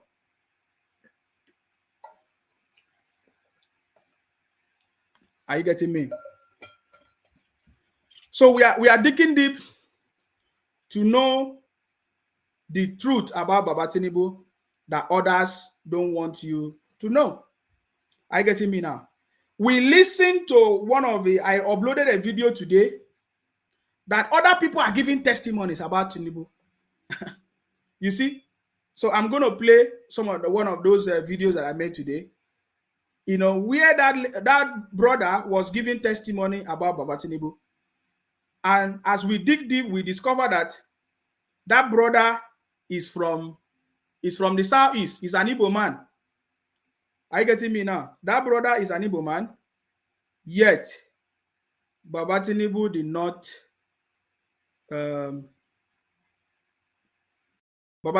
not discriminate on anybody. So that is why we are supporting Baba Tinubu. I want you to listen to this. Been there for many years. Okay. Over 30. Listen. So this is the Asiwaju story that they don't want you to know about. Baba Tinubu has been there for many years, for over 30 years, trying to fight for the common man, for the common people, working for the people, making sure that the people, can develop, can enrich, can grow. He makes sure that he gets to the grassroots. Today, I want you to listen to the Asiwaju story that they don't want you to know. The media is hiding it from you. So this is the real story of the real Baba Tinubu that the media don't want you to know. You see, there are so many people that Baba Tinubu, even as a governor, as a senator in Lagos, has used his platform, as a leader to help many people, any little opportunity that is presented to him. I want you to listen to this Igbo boy, Obi brother from Anambra. Baba Tinubu did not even discriminate. Baba Tinubu did not discriminate. He makes sure that he helped everybody that come across that, talk about any issue at all. Baba Tinubu makes sure that everybody's okay. I want you to listen to the story. Very, very intelligent conversation. I want you to listen. I'm Ebuka Anisiobi. I'm from Okija in Anambra State, and I grew up in Mende, Maryland, Koshofe local government of Lagos State. He gave me a platform to aspire to a life that I had never thought about or dreamt about, and that was through the One Day Governor program in 2001. After winning the One Day Governor program, I got a scholarship for further education. The Lagos State government also paid for all the WAEC fees of all students in that year and in subsequent years, and that gave me the opportunity to have the quality education subsequently. Beyond that, Senator Remi Tinubu and Asiwaju have tried to maintain a relationship with me over the years, despite my ethnicity, my religion, and just strictly because of my capacity. I got a scholarship and I got the last opportunity to have a 5-week trip to Finland, all courtesy of the One Day Governor program. Today, I've worked in various organizations in the oil and gas industry, in the consulting industry, and I'm also an entrepreneur. And I owe all this to the belief that was placed in me singularly on that fateful day, June 6, 2001. I've had the opportunity of meeting Asiwaju in various capacities after that, and he remembered me to the point that he even invited me to give an opening speech prior to his own speech at an event. That showed me the power of the relationship he keeps, and that is my Asiwaju. Wonderful. Can you hear? Can you listen to that story? Do you listen to that story? You see, this particular brother, Emeka, is from Anambra, and he benefited from Baba Tinubu's governorship in Lagos. There are so many people like that. They benefited not just of his own private, compassionate mind, though, they benefited as part of his governorship. Are you getting me now? I don't know. There's a big difference. There is a big difference that Baba Tinubu is helping people. Are you getting me now? Because we know that Baba Tinubu help a lot of people. That is why every December or every Christmas period, people go and line up in Baba Tinubu's house. They don't line up in Obi's house. They don't line up in any article's house. They line up in Baba Tinubu's house because they know that he's a very compassionate man. I'm not talking about those his own humanitarian activities. This was when he was a governor. He used his platform as a governor to make sure that the people benefited. He did not just do that alone. He helped to bring government to the grassroots, to the villages, through the local government development areas that Baba Tinubu set up to make sure that people in the various areas, can benefit from it. He did not just end there. Baba Tinubu made education to be free. Baba Tinubu made education to be free in Lagos. That so many people from Anambra, Obi State, they travel all the way from Anambra to go and benefit from the free education of Baba Tinubu in Lagos. Why Obi, as a governor in Anambra, was increasing the price of the school fees in Anambra, and even made a comment that education is not for the poor. So I don't know what they are telling us about Obi that is going to come and do in Nigeria when he couldn't do it in Anambra. So it's a very sad story that these people call obedient Biafra, IPOP criminals, they are the one pushing failures to us, and after they will come and complain. They are the one complaining about the leaders in the Southeast that they have never done well, yet they want to project failures to us to come and lead us in Nigeria. I don't understand how that works. Is there any of the IPOP person that can point out any leader in the Southeast except Dave Umahi and Hopus Odinma right now that is performing well? Is there anybody, any IPOP criminal or Biafra or obedient person that can point out any leader from the southeast to us that is making them proud. So you see, so these guys are a bunch of failures and they don't want to admit it, yet that is why they have resorted to using violence and threats and abuses and all kinds of things to think that they can intimidate people or bamboozle people to join them or to support their candidate. We are not supporting your candidate simply because he did not have any track record. When he was a governor, he did nothing. When we have assessed it, we can come out with the facts that Obi did nothing. All the numbers that they are mentioning are all lies. None of these things are correct.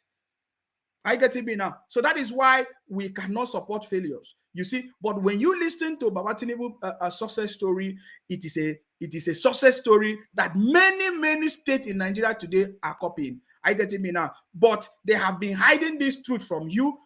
They have been sharing fake information, running propaganda about Baba Tinubu. I getting it now. So that is why today we are supporting Baba Tinubu. I want you to listen to this because I think that was a short conversation from Baba Tinubu himself. Remind you that when I first entered office, Lagos was a different story. My team and I developed a blueprint, a master plan for Lagos. I can say that plan has been largely successful. We turned this state into a safer, more prosperous place where people can go about any legitimate venture, regardless of their ethnicity, religion, region, or prior social status. We did more than open Lagos for business. We opened the door for all Nigerians to join and experience the recent things progressive democratic governance can bring. We were not perfect, but we did a lot. We work hand in hand with the business community as partners, sharing the same goal of prosperity. You see that? And renewed hope. I now stand before you, seeking a bigger yet similar job. Unbreakable teamwork that improves Lagos is what I want to bring to the nation. Thank you very much. Vote, Baba Tinubu. I love it. After his speech, people clap. He said that is what he wants to bring to Nigeria. That is what Baba Tinubu wants to bring to Nigeria. And he has been saying it. He has been saying it that he wants to be the president of a united Nigeria. That is the statement of Baba Tinubu.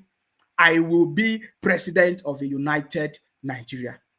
We cannot wait to experience Baba Tinubu's presidency because everything, he has said it. And now, the reason why I played that video, is for you to understand something.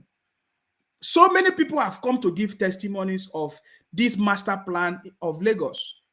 That the development today that you see in Lagos was a master plan of somebody that built the foundation. Asari Dogubo confirm it. Fashola confirm it. Different people, Professor Pat Otumi confirm it. Different people have confirmed it. Sanusi, the former CBN, many prominent people have confirmed it. I get it now. So it is obvious to what we are saying that Baba Tinubu is the man for the job. Are you getting me now? He changed Lagos to the level that he is today. But you see, there is something that is so remarkable. Teamwork. I have never seen Baba Tinubu claim that he is the only one that did it. This is one thing that I've seen. That is one of the, if you want to know a leader, is with the people that he's working with. It's his team. It's the teamwork. Baba Tinubu have never claimed anything any day that he did it alone. He has always been saying it that he worked with people. He assembled, brain that has helped deliver that job, deliver that objective. That is the kind of thing that we want in Nigeria. We don't want a president that feels that he can do it alone. Like Obi is already exhibiting all those characters. He told us the other day that he can't even give money to his driver to go and buy petrol and put it in his car. It's a big time failure. He means he cannot entrust people, cannot give people a task to perform and believe that they will be able to deliver. I get in now. We don't. That kind of person cannot be a good leader. We don't want to move from one place to another. We don't want a trial and error leadership or government in Nigeria. Or big government can only be a trial and error, and we don't need it. Are you getting me now? We need somebody that is going to be able to work with people, and Baba Tinubu is that man. You have seen the story of many people of how he worked with them and deliver results. That is why we are supporting Baba Tinubu. Don't let anybody deceive you. And Baba Tinubu have never given the credit to himself. He has said, look at the people that he is working with. And that also reflected in Baba Tinubu's speech yesterday in Lagos. That is why I know that Baba Tinubu is the man for the job.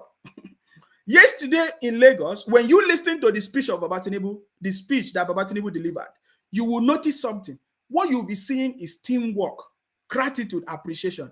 Even if that person has offended him, he chooses to focus on the positive side of that person. You saw yesterday in that speech how Baba Tinubu was praising Baba Buhari, the president. How Baba Tinubu was praising Buhari, despite the fact that the whatever recent MFLA policy was planned to bring him down.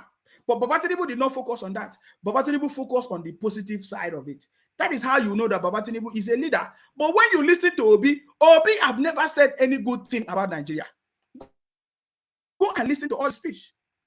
Go and listen to all the speech of Obi.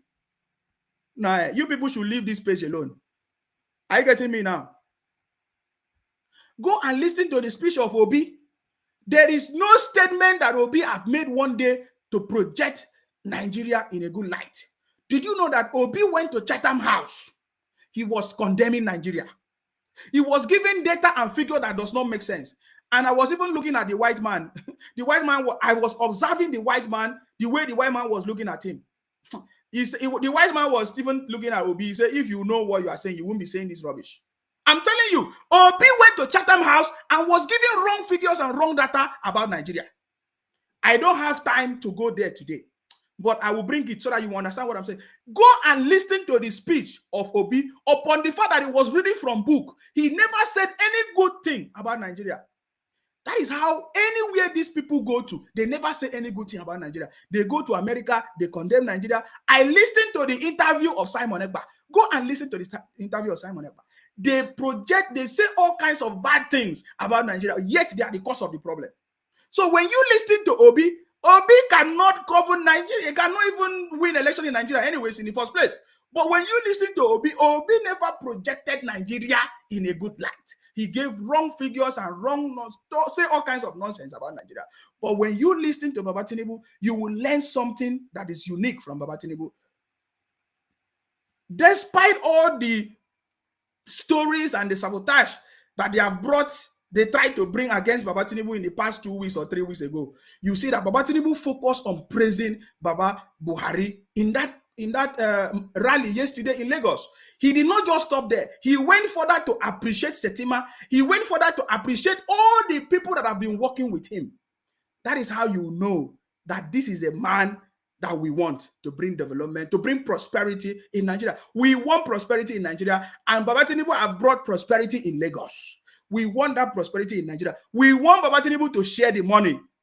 These are the words of my professor, Professor Wasofia. He said, let them share the money. Let the money reach out to everybody because we are wealthy enough. Nigeria is more than wealth.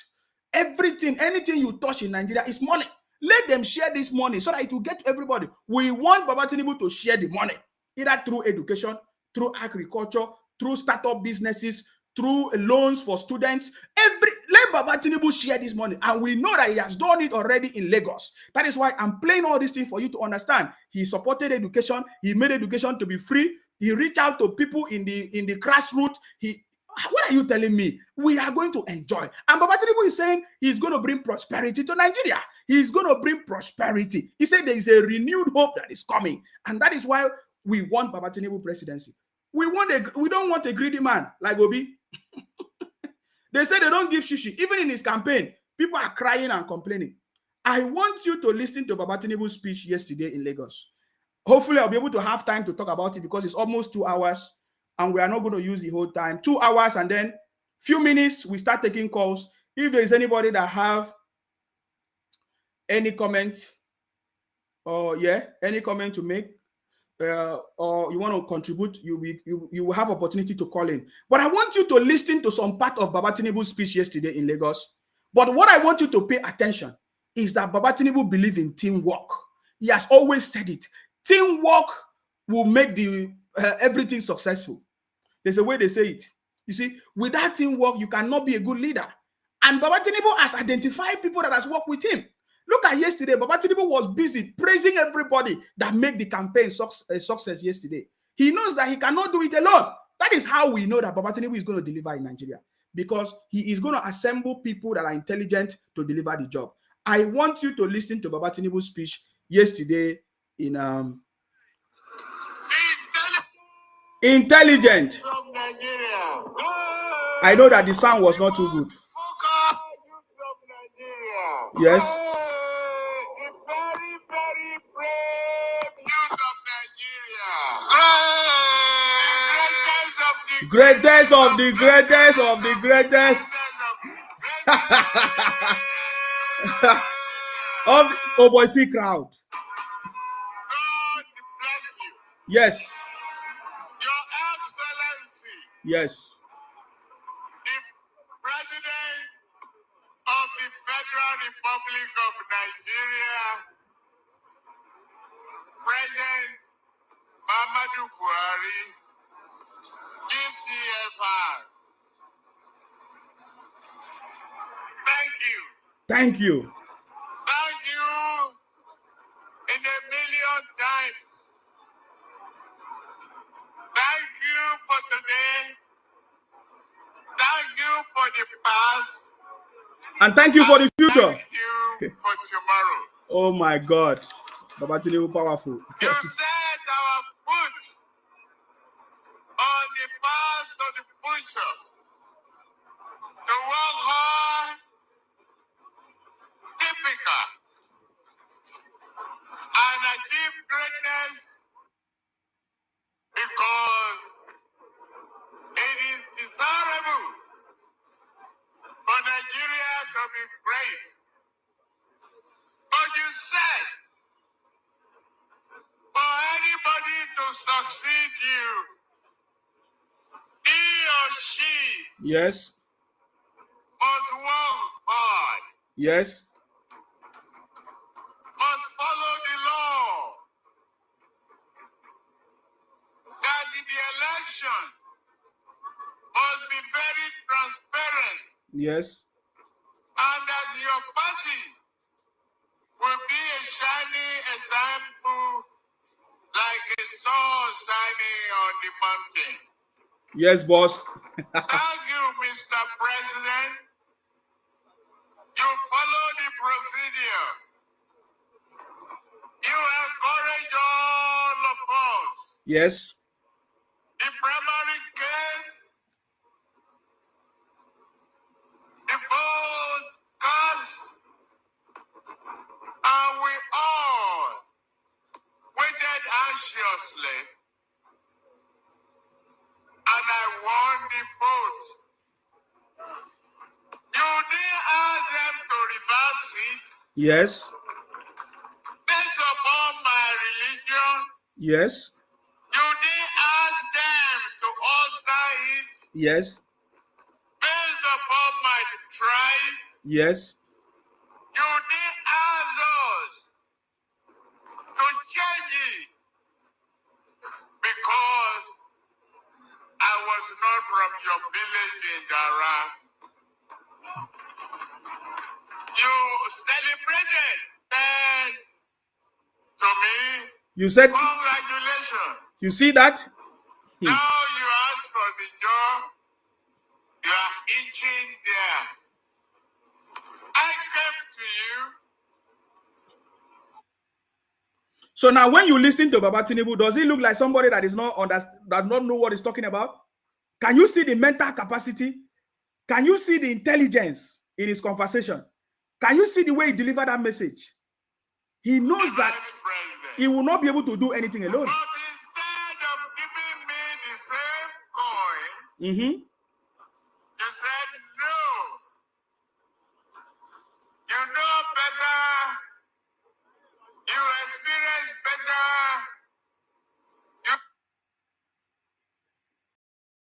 Yeah, so that's the network. But that was Baba Tinubu giving his own speech. You see? Did you see that? You know those Nigerians. You know you need courage, the confidence, and the reason that this country. Did you see him reading from any book? Are you seeing him reading from any book? He's not reading from any book. Vision and determination Yes. is for growth, Mm-hmm. independence of mind, and the capacity to think and perform. You encouraged me, and after that, I announced to you, made my choice. Yes. I chose one of those most known, most knowledgeable, very, very close individual and independent in thought, attitude, capacity, and knowledgeability. He has shown perseverance.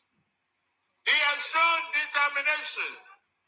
He has shown grit Yes. at the time of challenge. The challenge came in form of Boko Haram and all of Saul. Kashim didn't flinch and didn't blink. He did face the challenge. We all join him in sympathy, in observation, and in whatever little we can contribute. But he worked hard. He worked his heart out. He protected Yes. both Muslim faith and Christian faith, stood with the children, and was determined to free those girls. We worked together on it. I knew him more that time. Nazim Shetima is a reliable, dependable, courageous, and persevering man. Wonderful. Wonderful. I Wonderful. did make that choice. You see, let me just say something before I continue. Did you see that? Baba Tinubu is not reading from book. And when you see the speech, it's not a written speech. When you listen to the way Baba Tinubu is speaking, it's not a written speech. Everything is coming from his brain. And the way he's saying it is like as if it was a written speech. Did you see it? Baba Tinubu is not just somebody with good track record, he's also intelligent. This is a first class graduate, a first class. Did you see his pattern of leadership? You saw the crowd that came out to welcome Baba Tinubu in Lagos. You saw the crowd. It was a victory mega rally. That is what it means. In fact, even Baba Tinubu himself said that I know it's not a victory speech. Because when you listen to the way Baba Tinubu he was thanking people. Baba Tinubu, as he stands now, is operating in another level. That is what we are talking about. Of course, I already explained to you some time ago that what Baba Tinubu is even planning now is post-election activities. Post-election. Because from yesterday rally, you can see that Baba Tinubu have already seen himself, at that level. And the way he's talking, he's giving a speech of, like, let me say, Thanksgiving. The speech of appreciation. Because he was, thanking everybody that has contributed. This is the part of the speech that I cut out. He was thanking Buhari. He was thanking Shetima. Look, did you see the way he handled his leadership? He's giving you more reason to work with him as a team. That is what he's doing. He has already set the pace. Nobody is going to fault Baba Tinubu in any way, because I have never seen him reacted in any negative way. No matter what you do to him, no matter what you say to him, no matter whatever comment, he will focus on the positive side of you. I want you to, if you have not listened to this speech, to the speech of Baba Tinubu yesterday in Lagos, is on my page. Go and listen to it so that you understand what we are talking about. This is intelligence. I have never seen any presidential candidate use this method before. From the beginning of this campaign, we have seen the way Baba Tinubu opened the floor. He taught all those other politicians how to play politics. He really set the pace for them to follow, because he proved to all other politicians that he's really the Jagaban. He's really the Asiwaju. You know, I was asking you yesterday, we know that Obi have godfathers. Obasanjo is the godfather to Obi. Babangida is the godfather to Obi. What's the other name? Edwin Clark is the godfather to Obi. Many of those people are the godfathers to Obi, right? Even Atiku is the boss of Obi. He said it with his mouth. But I ask you a question. Other politicians, they have their godfathers. I ask you a question. Who is the godfather of Baba Tinubu? Some of you could not answer me. You know, answer me. Who is the godfather of Baba Tinubu? If you understand what that means, it means Baba Tinubu presidency is prosperity to Nigeria. So if you have not made up your mind to support Baba Tinubu, you have to have a rethink, especially if you are from the Southeast. Don't make any mistake. Those of you from the Southeast, you think it's by doing gra on social media, wearing different clothes. Whether you wear clothes, you don't wear clothes. You think it's by carrying this thing and be doing rubbish protests everywhere, shouting nonsense. If you want to be of a better position in 2023 and beyond, you need to put your hands together and support Baba Tinubu presidency. I'm telling you, because Baba Tinubu is bringing prosperity to Nigeria. That is the truth. When you listen to Baba Tinubu, you will see intelligence. You will see a renewed hope that is coming to Nigeria. You will see a positive administration, a positive era for Nigeria, because Baba Tinubu is bringing it. It's not just coming alone. It's coming with his team of people that have worked with him for a very long time. And he knows all of them. He knows their capacity. He knows their ability. That is why we cannot miss Baba Tinubu presidency, because it's a blessing to us. You see, if you have been deceived with propaganda and all these lies, you need to have a change of mindset. If you don't know authentic information, go and do a personal study or a personal research by yourself about who Baba Tinubu is. Because nobody can even stop him, not even you. I'm telling you, because he has laid the foundation for so many years. You see, when you have done a thorough job like Baba Tinubu, the only thing that can be ascribed to you is success and victory. I'm telling you, Baba Tinubu is the next president of Nigeria. So you can see the speech of Baba Tinubu. He used a different format. From the campaign period when he started, he showed them how to play politics. For the first time in the history of Nigeria, he began to decimate the question. He began to share the question. He said, this person can answer this one. This person can answer. It was a shock to Nigerians, or to obedient people, or to some of these media people in Arise TV, because they have never seen it before. Ruben Abate, Dr. Ruben Abati, I've never seen that kind of thing before. He don't understand. He didn't know it. But Baba Tinubu taught everybody something. Because let me tell you something. All these things I'm talking about, we are going to study Baba Tinubu's leadership. It's a course on its own. Because how can you explain to me somebody that is so humble like Baba Tinubu at this extent, even with who he is? Look at the way he was even praising Baba Buhari. If I'm the one, I won't praise Buhari. I won't praise him. After this MFLA rubbish monitoring, I won't. But you see, Baba Tinubu was busy praising Buhari. You need to understand what that means. Some of you don't understand. He has, opened more chances, more.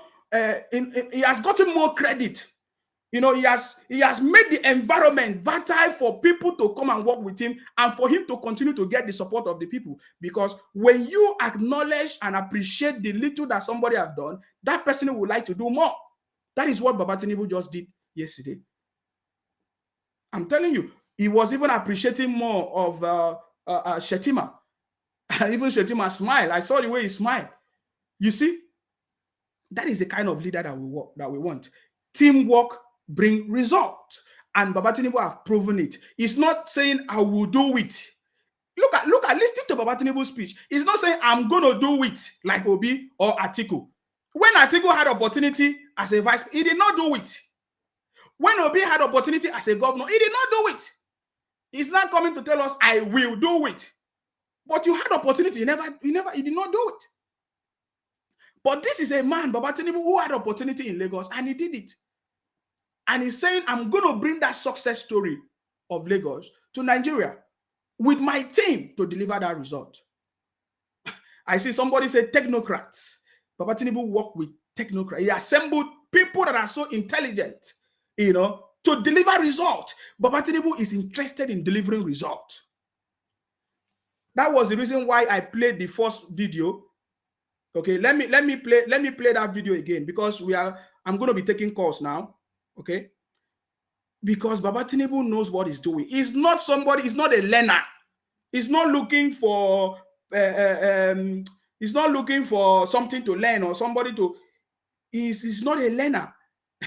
He knows what he's talking about because he has done it before and he has seen success. That is why he's bringing it. I want you to listen. The reason why I played this video. Our success is the future of this country. Listen. Our success is the future of this country. If it is food, we have enough to eat for ourselves and our children. If it is management of our family, we can do it for ourselves without seeing you.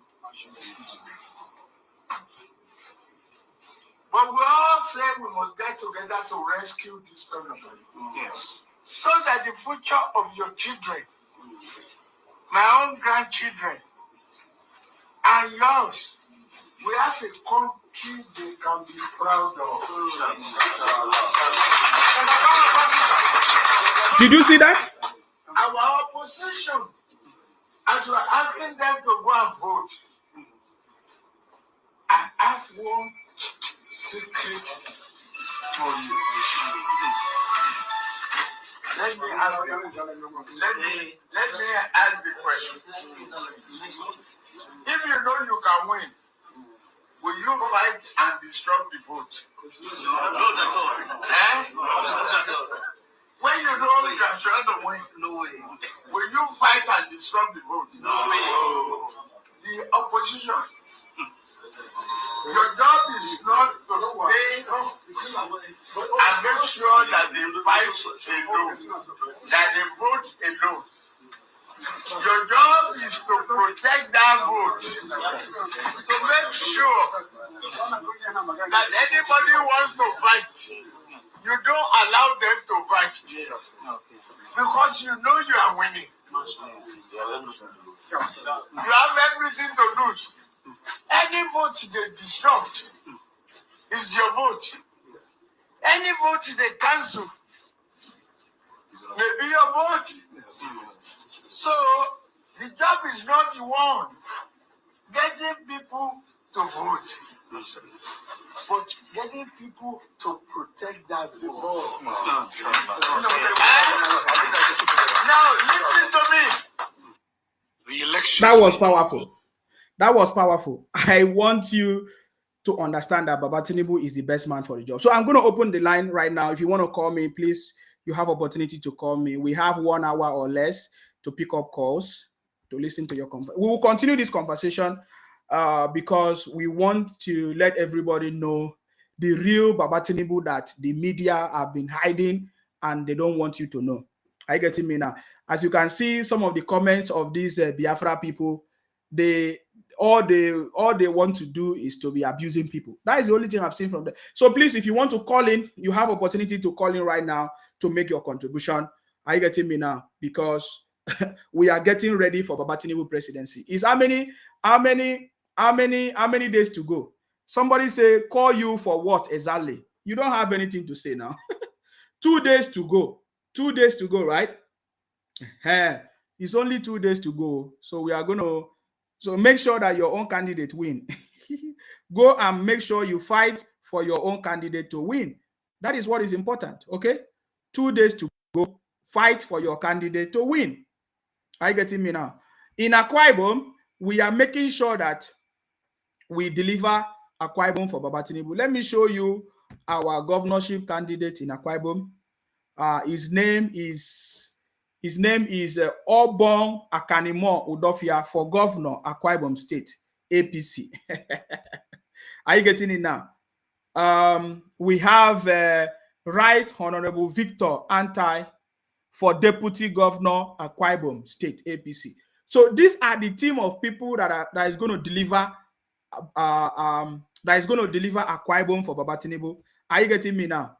These are the team that is going to deliver Akwa Ibom for Baba Tinubu. And what we want is a national government in the south. And Baba Tinubu is going to bring that national government in the south. And these are the people that are going to deliver it. In case you don't know, if you are from Akwa Ibom, this is our choice. This is the governorship candidate in Akwa Ibom. His name is Obong Akanimo Udofia for governor, Akwa Ibom State, with his deputy Victor Antai. You see that? So these are the people that are going to that are going to emerge, and it's a very strong team that is working with Baba Tinubu to deliver the state. Are you getting me now? Because we want Baba Tinubu to win election or become our president, and Akwa Ibom we are going to deliver for Baba Tinubu. Now look at, we know our uncommon governor. Is it the common governor, uncommon governor, uncommon governor? You see, my name is Godswill Akpabio. I am seeking your vote to represent you as a senator at the red chambers. Vote for me, vote for APC. Vote Senator Godswill Akpabio for Senate, Ikotekpene Senatorial District. Are you getting it now? So we are ready to deliver the job. So when you have this strong team in a state, what does that tell you? It means that the state is ready to deliver. From the governor, deputy, to senator. There are other people. Oh, let me see if I can get some of the listing of my friend, that my brother in Akwa Ibom. You know, there are so many people. All of them, they are working hard to make sure that we deliver Akwa Ibom for Baba Tinubu. Are you getting me now? I'm telling you guys. So you can see that what we are doing is a very serious business. So to some of you that have been saying, oh, Sima, what are you saying? I'm giving you proper analysis now. What is going to happen in Akwa Ibom? In case you don't know. Because I know sometimes some of you don't know. So that is why you are just fighting for nothing. Are you getting me now? So these are the people, these are the team. This is when we say structures. These are the structures that is working in Akwa Ibom to deliver Akwa Ibom for Baba Tinubu presidency. So do you now understand how we are going to deliver Akwa Ibom? I believe now it's very, very clear. Are you getting me now? So this is one of my brothers too. Is Clement Jimbo Abak Etimegbo Ika Federal Constituency. You see, in Akwa Ibom. So it means that we have a team of people. Remember, I told you that Baba Tinubu always work with great team, intelligent people. You understand me? Intelligent people that is going to deliver. So you see, these are the team of people that is going to deliver for Baba Tinubu in Akwa Ibom. And they are very formidable people. When you see these people, they are formidable people, and it's not a joke. In fact, if you just see Godswill Akpabio, what you should know is that the game is over. Are you getting me now? As you see Godswill Akpabio, just know that the game is over. Are you getting it now? This is Obong Akanemo Udofia for governorship in Akwa Ibom. So we are going to deliver intelligently for Baba Tinubu in Akwa Ibom. I also want you to listen to this brother, because some of you don't understand. Somebody said, I see somebody in the comment section say, oh, Nsima, how much did they pay you? My brother, nobody can pay me. Somebody say, thunder fire you. My brother, you're already fired. That is why you are panicking. Are you getting me now? The fire is already firing you now. That is why you are panicking. Are you getting me now? You can agree with me that Baba Tinubu is the only presidential candidate that the whole of his family is campaigning. The whole of his family, they are on ground. They are on ground campaigning for Baba Tinubu. Are you aware? So that tells you that there's something that is about to happen in this country, Nigeria. For the first time in history of Nigeria, the only presidential candidate that the whole of his family is participating in election in Nigeria. Have you seen it before? Have you seen it before? Tell me. If you have seen it before, tell me. Have you seen it before? The only presidential candidate that the whole of his family is part of the campaign. They are interested and they are campaigning for their father. They are coming out to participate. They are not living abroad like Obi family. Are you getting me now? Look at it. Let me just show you. You can see it. The mother, the wife, the daughter, the son, all of them are participating. They are campaigning. They are on ground, making sure that they do what they need to do. Are you getting me now? All you do is to be abusing me. All you do is to be abusing me. Are you getting me now?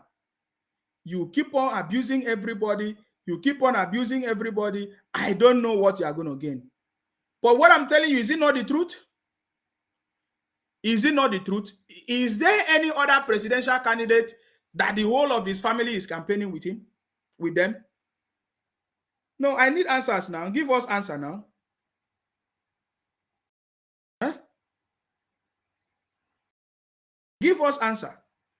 We have seen so many people come to testify about Baba Tinubu. So many people, because I don't want it to be too long. We have so many people giving testimonies about who Baba Tinubu is, his presidency, and every other thing. Are you getting me now? There are so many things I can talk about. Now, let me also tell you this that you need to know. So many people know the truth. That is why in the next how many days you are going to see people that are going to come out to support Baba Tinubu. We have just 2 days to go. 2 days to go, guys. I want you to listen to this. Let me play back. Many Igbos are yearning for Igbo. Listen. Honorable, you are from Igbo extraction. Many Igbos are yearning for Igbo president from Igbo extraction, like the Peter Obi and others. Now you talk about Tinubu. So why didn't you go for an Igbo man as a president? Sorry. This is an Igbo man supporting Baba Tinubu. That is why when I see these obedient people talking rubbish, I say these are Biafra people, because it can only be Biafra people.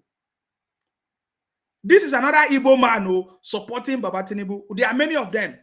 So that is why sometimes when these people call me to talk rubbish, I just keep quiet. Sometimes if I want to abuse them, I abuse them.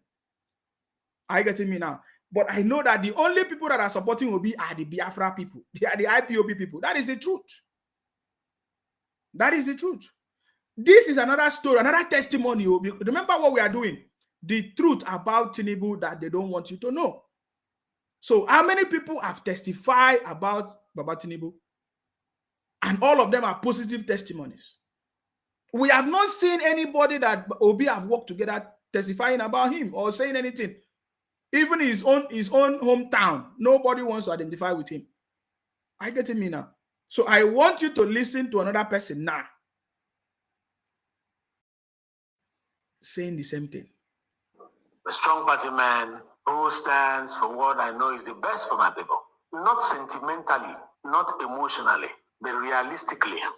Do you see it? He still mentioned about the sentimental and emotional politics that especially the Biafra people, obedient people are doing. He said, I'm not sentimental, I'm not emotional. Did you listen to it? I'm going to start from the beginning so that everything will flow. Please listen to him. Honorable, you are from Igbo extraction. Many Igbos are yearning for Igbo president from Igbo extraction, like the Peter Obi and others. Now, you talk about Tinubu. So why didn't you go for an Igbo man as a president?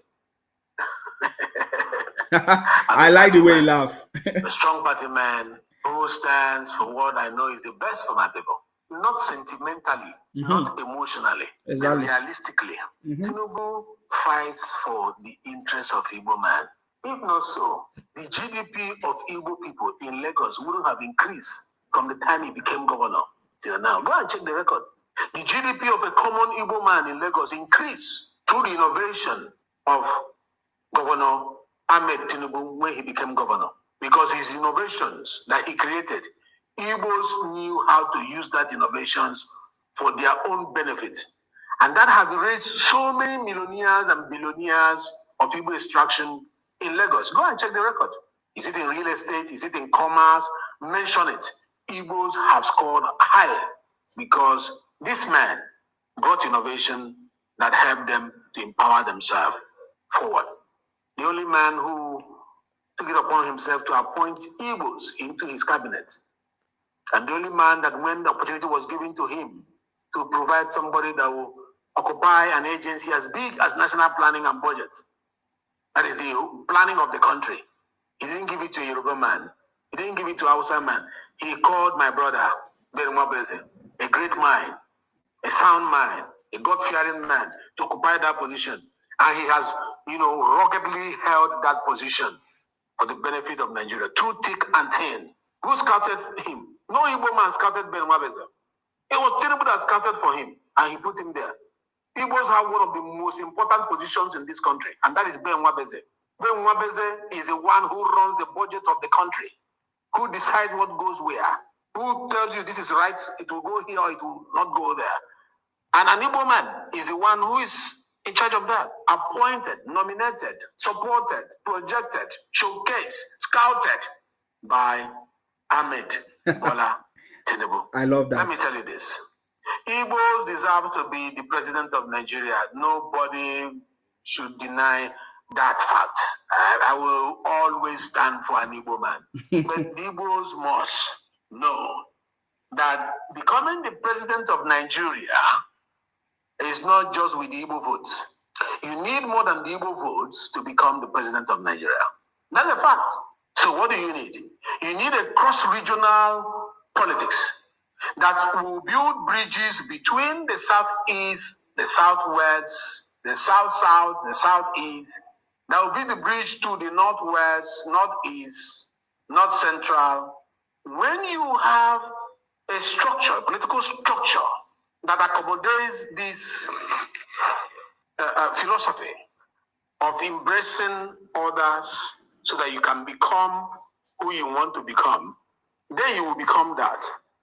But when you do an isolatory politics or politics of isolation or regional politics, you will run for the position alone and you will not get it.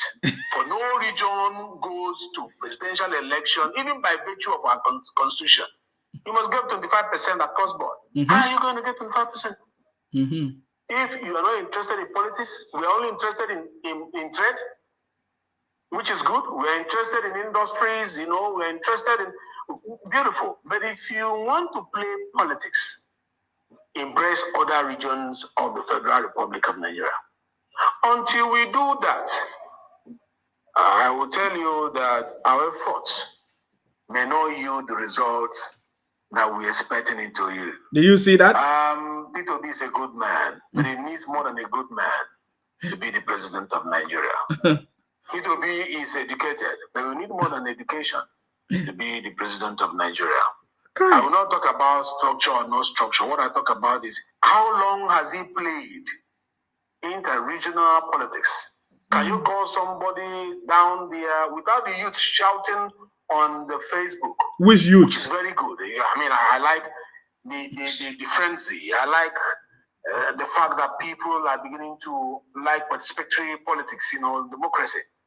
But beyond that, how much has he invested in playing the politics that will make his name a household name in the hinterlands of the north, in the hinterlands of the Yoruba land, and other groups across Nigeria? He has started a good step, but I'm not sure that step will yield to the desired result in these 45 days that is remaining election. I am not sure. Compare that against that was 45 days. So party. There's hardly a place he will go to. He has not touched lives. There's hardly a place you go to. He has not showcased a talents to be appointed into places of prominence, whether it is a judge or whether he's heading a department or an agency or a ministry. He doesn't have to be a Yoruba man. He has spread his hand to reach out. That is the behavior of a man who wants to be president. If you focus on your family alone, focus on your community alone, focus on your ethnicity alone, you will never become president.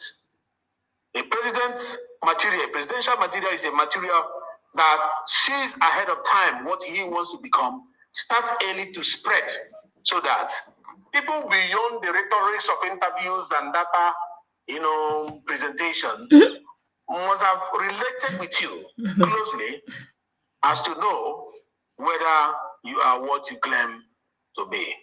So that is it's a journey, and that journey has been commenced by P2B. But I'm not sure the destination is in sight in the next 45 days.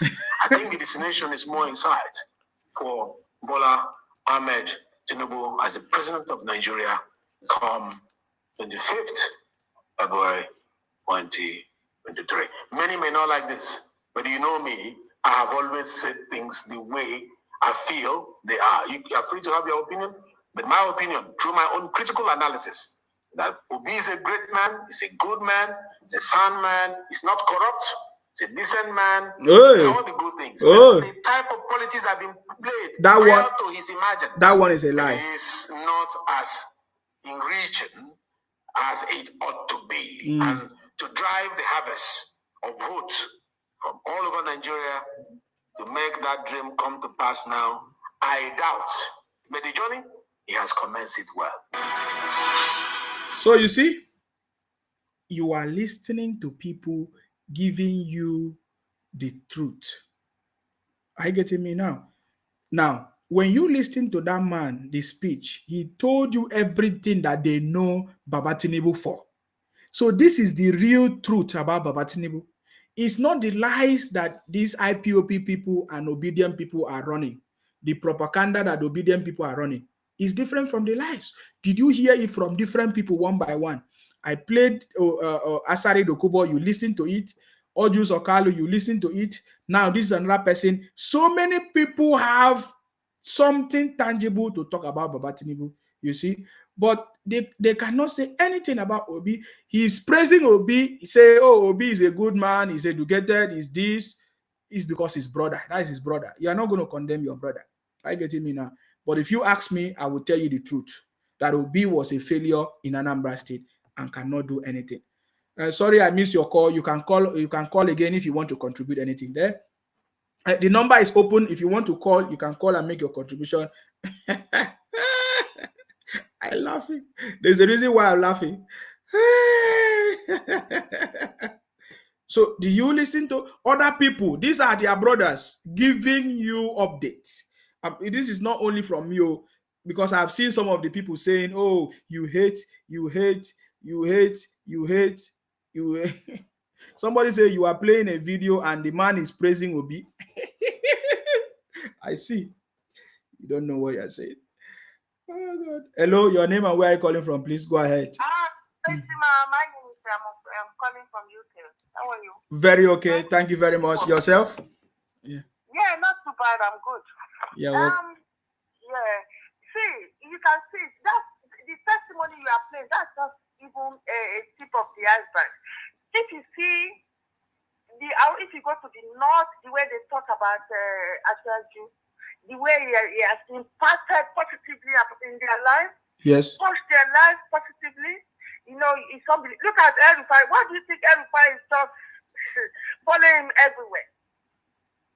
Because he has really touched people's lives. They know the type of person he is, that is going to be an asset to Nigeria. See, Obi is just playing politics of ethnicity. You know, it's not done in anywhere in the world. You cannot be doing that.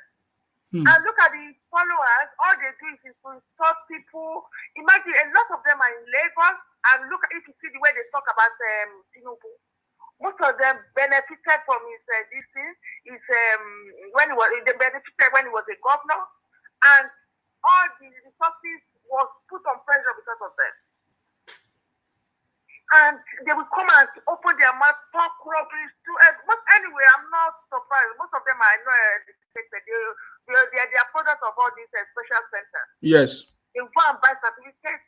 They come and tell you they are educated, they are this, they are rich, they are that. When they got their money through dubious means. Yes. Dubious means. Yes.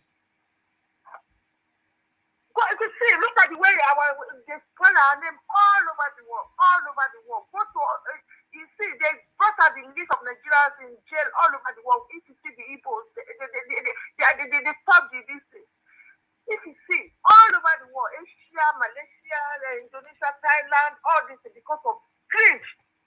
Because of greed. And there was a day, one of them was driving taxi in New York, and they were just the carry passenger. They were discussing about the countries. And if you see this, the Igbo man was from Nigeria. He was just bad mouthing Nigeria, talking rubbish about this. And then he wanted to start talking bad about America. If you see the way they shut him up, I said, look, shut up. If you talk bad about your country, don't talk bad about our own country. We cherish our country. And now they will come and they are holding Nigeria passport, and they will badmouth Nigeria, destroy Nigeria anywhere they go. And they want to be president of the country. I can imagine if Bobby become our president, we won't have British president in Nigeria again. They will dominate everywhere. Anyway, just keep on doing the good work. God will bless you, my brother. Amen. Thank you very much. I appreciate your call. Yeah, one of the ladies that always call this program. I appreciate. Yes. In fact, we are going to do big celebration. Come next week. We can't wait. Yes, Can't wait. I can't wait. In fact, we owe you a lot. I better go. Before then go say, Nsima won't collect money. We don't collect DC. Come on, we don't give you. It's just in love. Because you are very DC, you see the truth and you are saying it. Igbos, if it's the Igbo that is, if Tinubu is an Igbo man, you say the same thing about it. Yes. I've always been supporting everybody. Yes, it's just the Igbo. They don't want to see any other tribe. They discriminate even among themselves. They discriminate. Talk less of other tribes, and they're so greedy. They don't want any other person to prosper or to progress. Yes. Very arrogant people, and they don't know anything. They are such illiterate. Product of special centers. Special centers. Thank you very much. I appreciate your call. Thank you. Thank you. Hello, your name and where are you calling from, please? Hello, my brother. I salute you. Good evening. I salute you. Calling from Germany. Please go ahead. Calling from Germany. Go ahead. You see, it's time now to just let them know that it's time that Jagaban is the next president, no matter what. Understand? The thing, what thing happened just the thing me I just want to talk to them. The person look about achievement. The person want put peaceful a person for president of a country like Nigeria, big like Nigeria. You got to just look at the achievement of the person, where he did, what he done for the country, for the place he don't serve before. Yes. As Tinubu is a governor of a Lagos State for 8 years. Obi too is a governor of a state in Nigeria too for 8 years.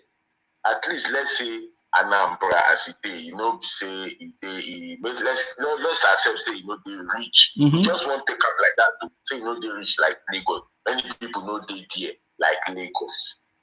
But the small resources when you say you get, how you take use them for your Anambra? Now we go to Lagos State. Erosion day for Lagos State when Tinubu today. Erosion day for Anambra when Obi did.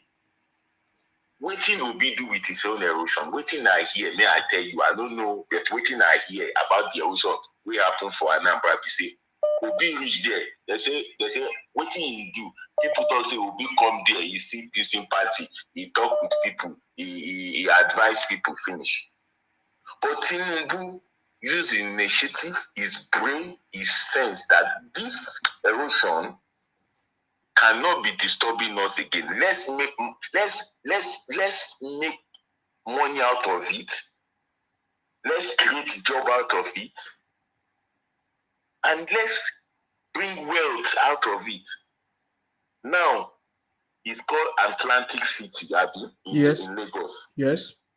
I want to tell you now, and I believe that you too know, that Atlantic City, now, American Embassy is building the largest, not in Africa, the largest embassy, the largest embassy in the world, apart of their country. Yes. About the United States of America. This is not maybe person they take on the do map. You can check. Yeah. You can cross. I'm aware. Yeah. The largest American embassy in the world is at least they will finish it next year. Is on Atlantic City. They are building it there. And many things are going to happen there. Tinubu always create wealth. He will create jobs and wealth for that country. So, my brother, the talk of I look it as an insult when person they compare Tinubu together with Obi. Of course. Tinubu don't they do this? He don't they reach out to if you want to win an election, you got to reach out to the north. Not say you go campaign. Campaign is different. You go down, they go north, south, west. You go involve in what thing that they do there. You go let them know you. Inside, okay, you know where they give Jagaban. Jagaban is not a Yoruba language. It's an Hausa language.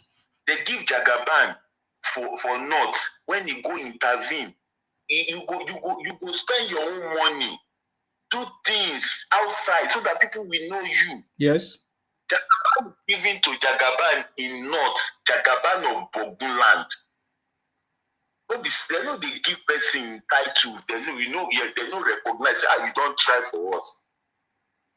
So we just come out in one day say you want to be president. And that's not be so that they do for Nigeria. Even if you're American, if you do for America, you got to be involved in so many things before you can stand up and say you want to be a president. I beg, just tell Obi, make you go vote for Anambra, make you not sit down for Lagos vote. Make you go Anambra, make you go vote. I know say you not go win in local government. That one don't sure. So, but make we just leave it like that. But Jagaban, I know he's the winner of the presidency. No matter how you want to take to him. No matter how they want to take to him. Make Obi just go. Make it learn how they do him. And this Obi get one problem. Obi feel they do him own, but in followers, now he go make and lose more. Because of the insult when they give everybody. They go see this one insult them. They see that time they see Fefemi Kuti. They insult and say they'll come burn the shrine. All those people when they come, they will follow Obi. If they follow Obi before, they don't go follow. You see Femi Kuti insult their father. All of them come, you go insult this. This go come, you go insult this. That is not how they do politics. If they don't know how to do politics, make them go, they do their business. And they do, and they import container and start, make them do their business. Don't be so that they do politics. You have to do politics. Don't be with when they call them. Looking that man talk now. With that emotional politics. Yeah. Not be so. You have to politics. This is I don't they see politics for Nigeria. Now this one was pass, and where you can where waiting take was we say when Obi don't enter LP like this, they just scatter everything with insults. Now here you will see say one musician go and one artist or one Hollywood artist go they support one oppositional party when you know go support to be like this. They go they rain insult on top of like say you no get choice. If they be president now, their own go pass soldier own. You go pass soldier own because they go must say you must do waiting they won't make you do. You must not change your mind. My brother, thank you very much. I love your show. I don't define out since you know do show today. Waiting they happen. Yeah, they are not sending out. They are not sending out notifications. I don't know why, but that's fine. They will send it out after Baba Tinubu win. All right, no problem, my brother. Yeah. I'm happy. This is your work. What they do? Where you take them, you enlighten them, and you paying them as they actually enlighten them, you paying them. I believe say 1 or 2 person go reborn, they go born again. Join us. Of course. So they will join us, enter the train, go Abuja. Because I know say the train don't already reach Abuja. You don't reach everywhere now. Don't worry yourself. Thank you very much. Thank you. Thank you very much. All right, thank you. Hello, your name and where are you calling from, please? Hello, good evening, Mr. Siwa. I salute you. Yes, good evening. My name is Dayo. I'm calling from Lagos. Yes, I want to remind this obedient, or what do you call them, that when Jagaban was fighting for democracy during the military era, fighting Abacha with Nadeko, Peter Obi was appointed as a chairman of MPA. He was even rejoicing, congratulating Abacha. The democracy we are enjoying today, Jagaban is part of the people that fought for this freedom. Yes. Maybe all this obedient, they don't know. Yes, I will talk about it. I'm aware of that. Yes. Jagaban fought for this democracy with Nadeko, put their life at risk. Dele Momodu have said it online. A lot of people have said it. Farana, all of them have said it. Wole Soyinka have said it. But Peter Obi was gallivanting with Abacha. Yes. Because he was making money in NPA. Yes. It was every time Peter Obi will place an advert on paper congratulating Abacha because he appointed as a chairman. Do you have those papers? Peter Obi should be. But I know about Peter that. Obi should be ashamed. Yes. Peter Obi should be ashamed of colluding with the military to suppress Nigerian people.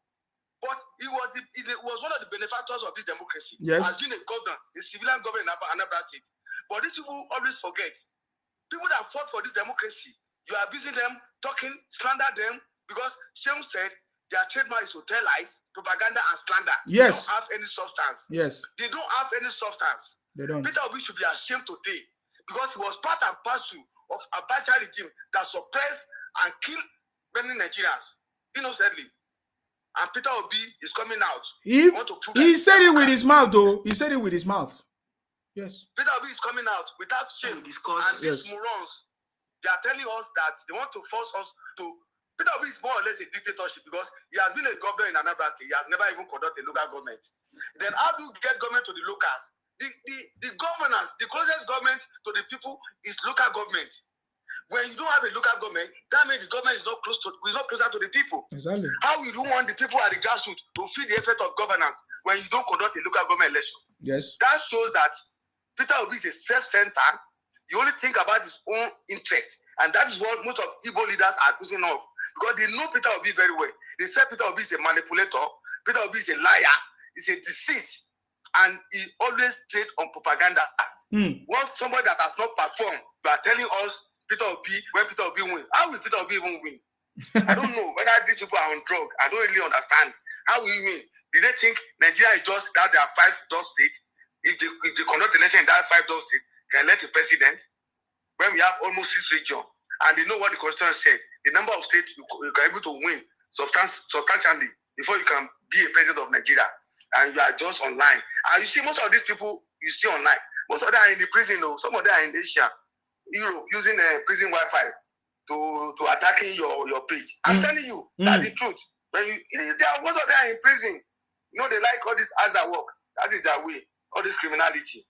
And then they want Peter Obi to come so that Peter Obi will open the gate of Central Bank for them. Peter Obi will open our ports so that they'll be bringing drugs. They'll be producing fake products. They want to be killing Nigeria. It's not going to work.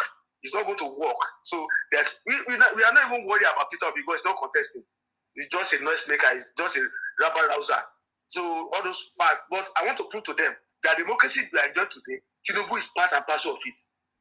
They are the hero of democracy.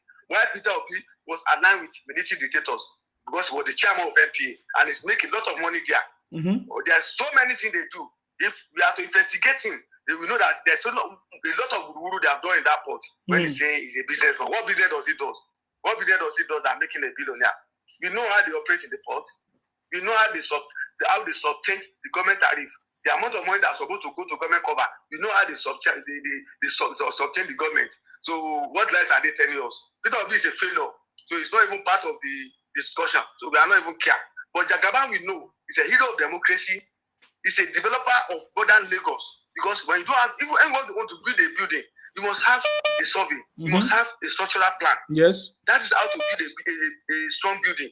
But someone that does not have a plan, in Anambra, the erosion is ravaging them. There's no good roads. Even the capital, it does not look like a capital because Soludo, the first letter Soludo wrote, has proven that Peter Obi is a liar. And when he wants to read the second letter, Peter Obi quickly ran to Soludo and begged him.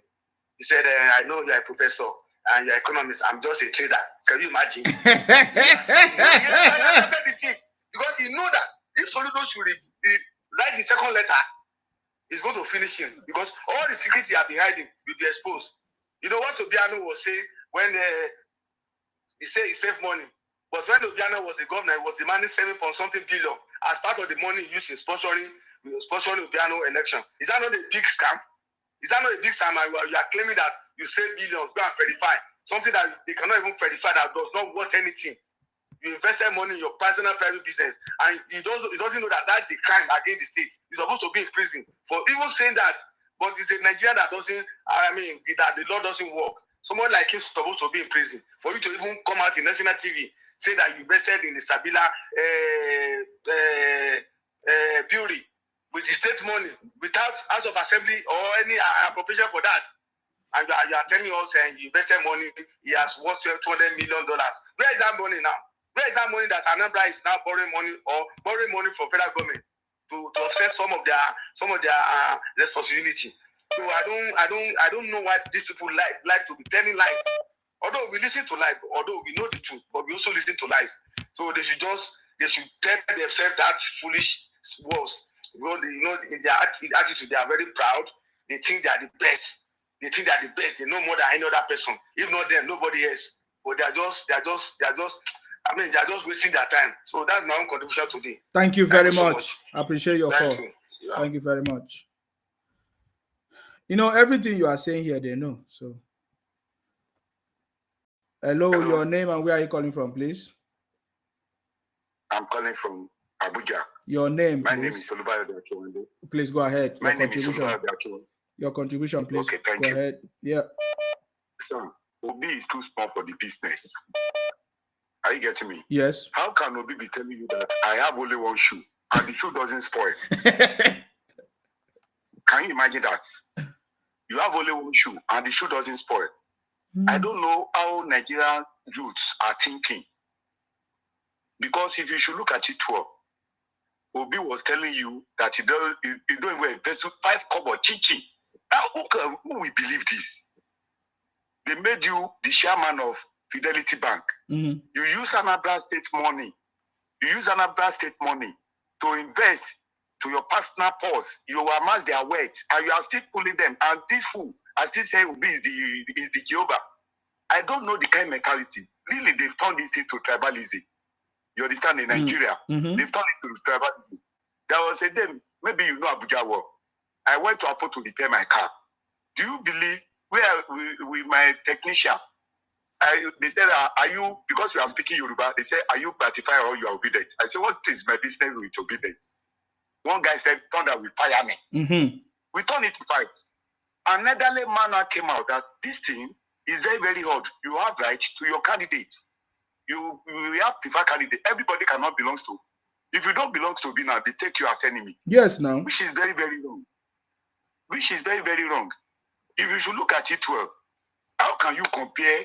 There is a very big difference between cat and rats. I watched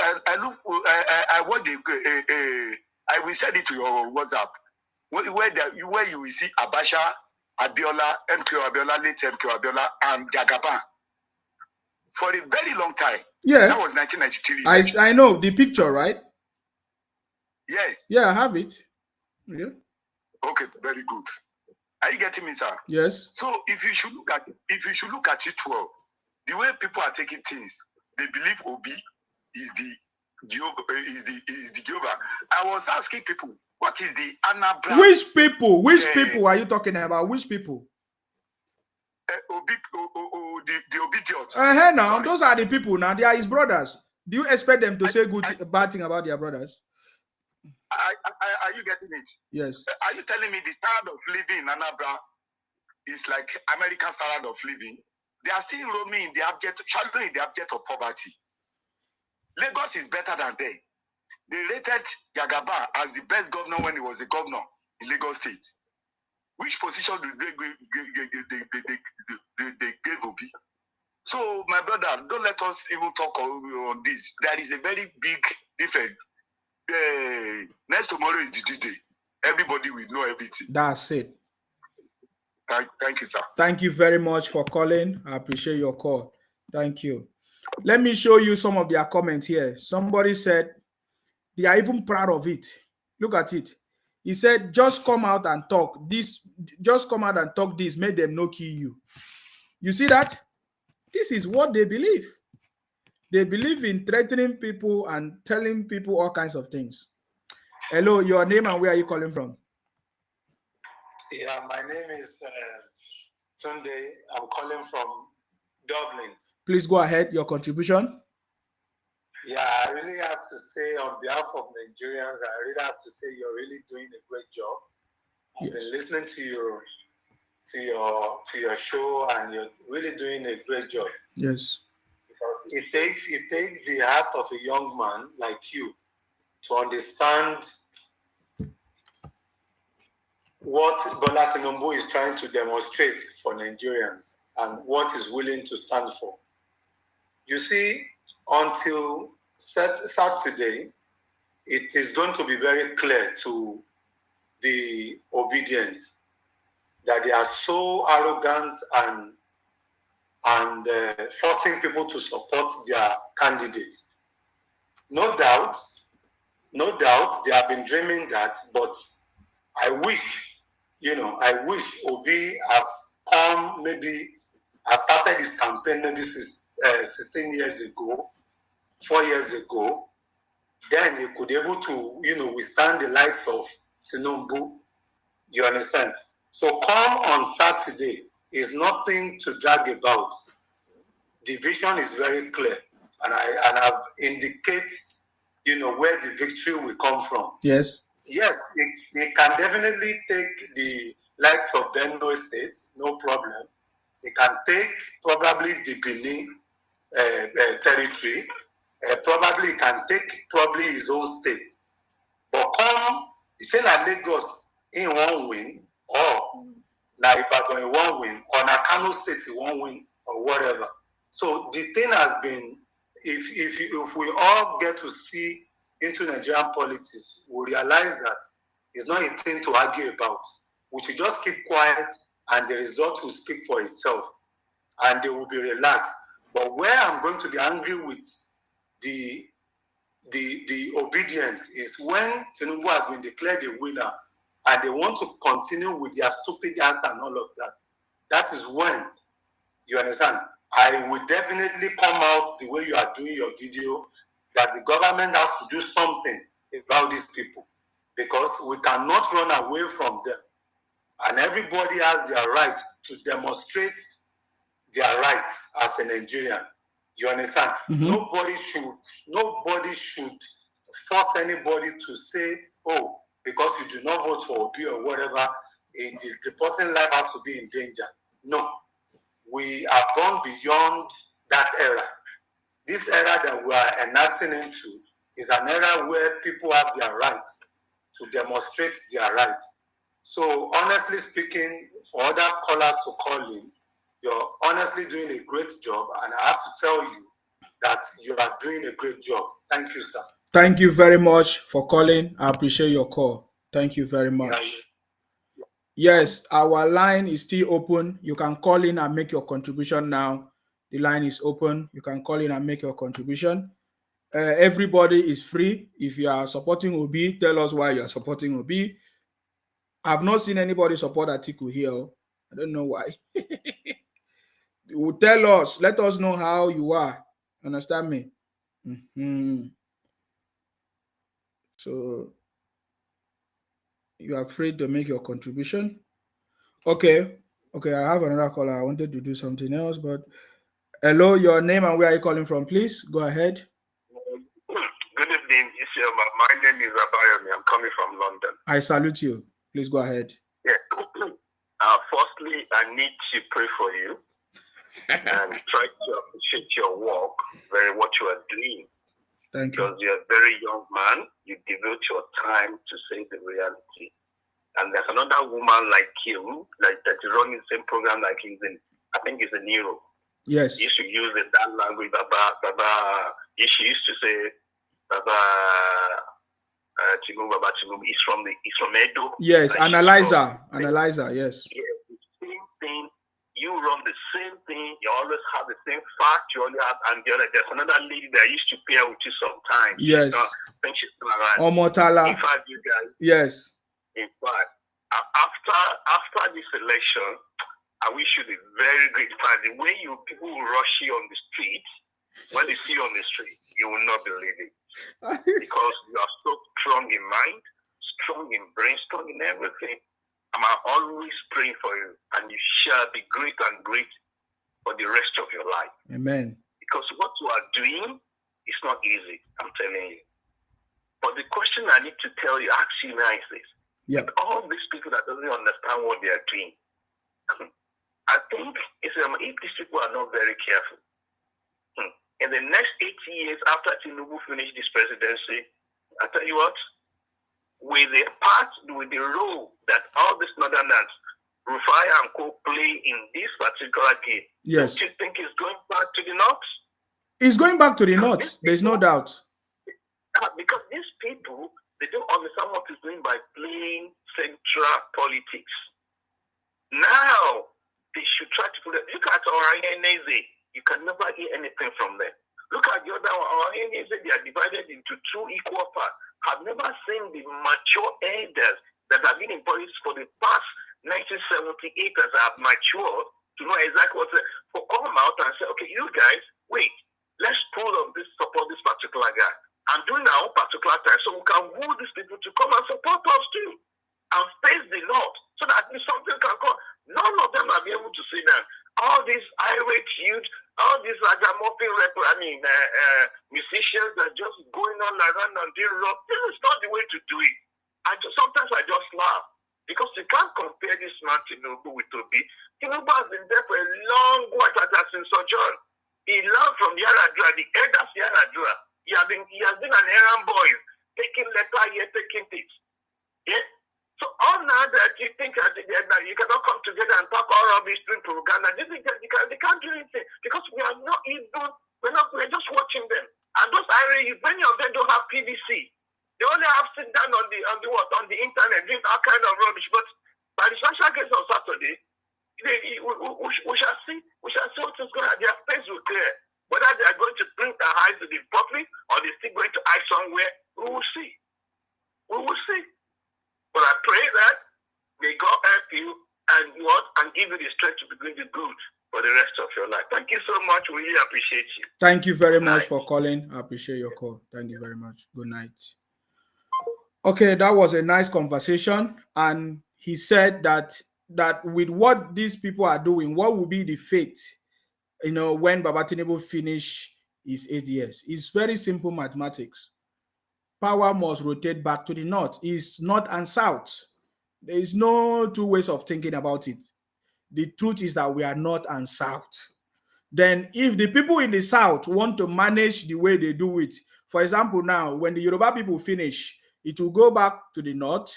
When it comes back to the south, we can now say, okay, it's Niger Delta, it's south-south, because we cannot, Akwa Ibom people will not carry last. Ijaw people will not carry last. River State people, they will not carry last. Igodo people, they will not carry last. Bayelsa people, they will not carry last. So definitely when Baba Tinubu finish his 8 years, he's going to go back to the north. We cannot fight that one. We can't fight that one. It is north and south. That is the truth. We can't fight that one. Hello, your name and where are you calling from, please? Hello, my brother. Yes. My name is Alabi Waliu. I'm calling from Osun State. Please go ahead. Your contribution. In Osun State, Apo. Yes, please go ahead. Yes. Let us have no doubt. Obi cannot go anywhere. One of them was ranting in my business place 2 days ago.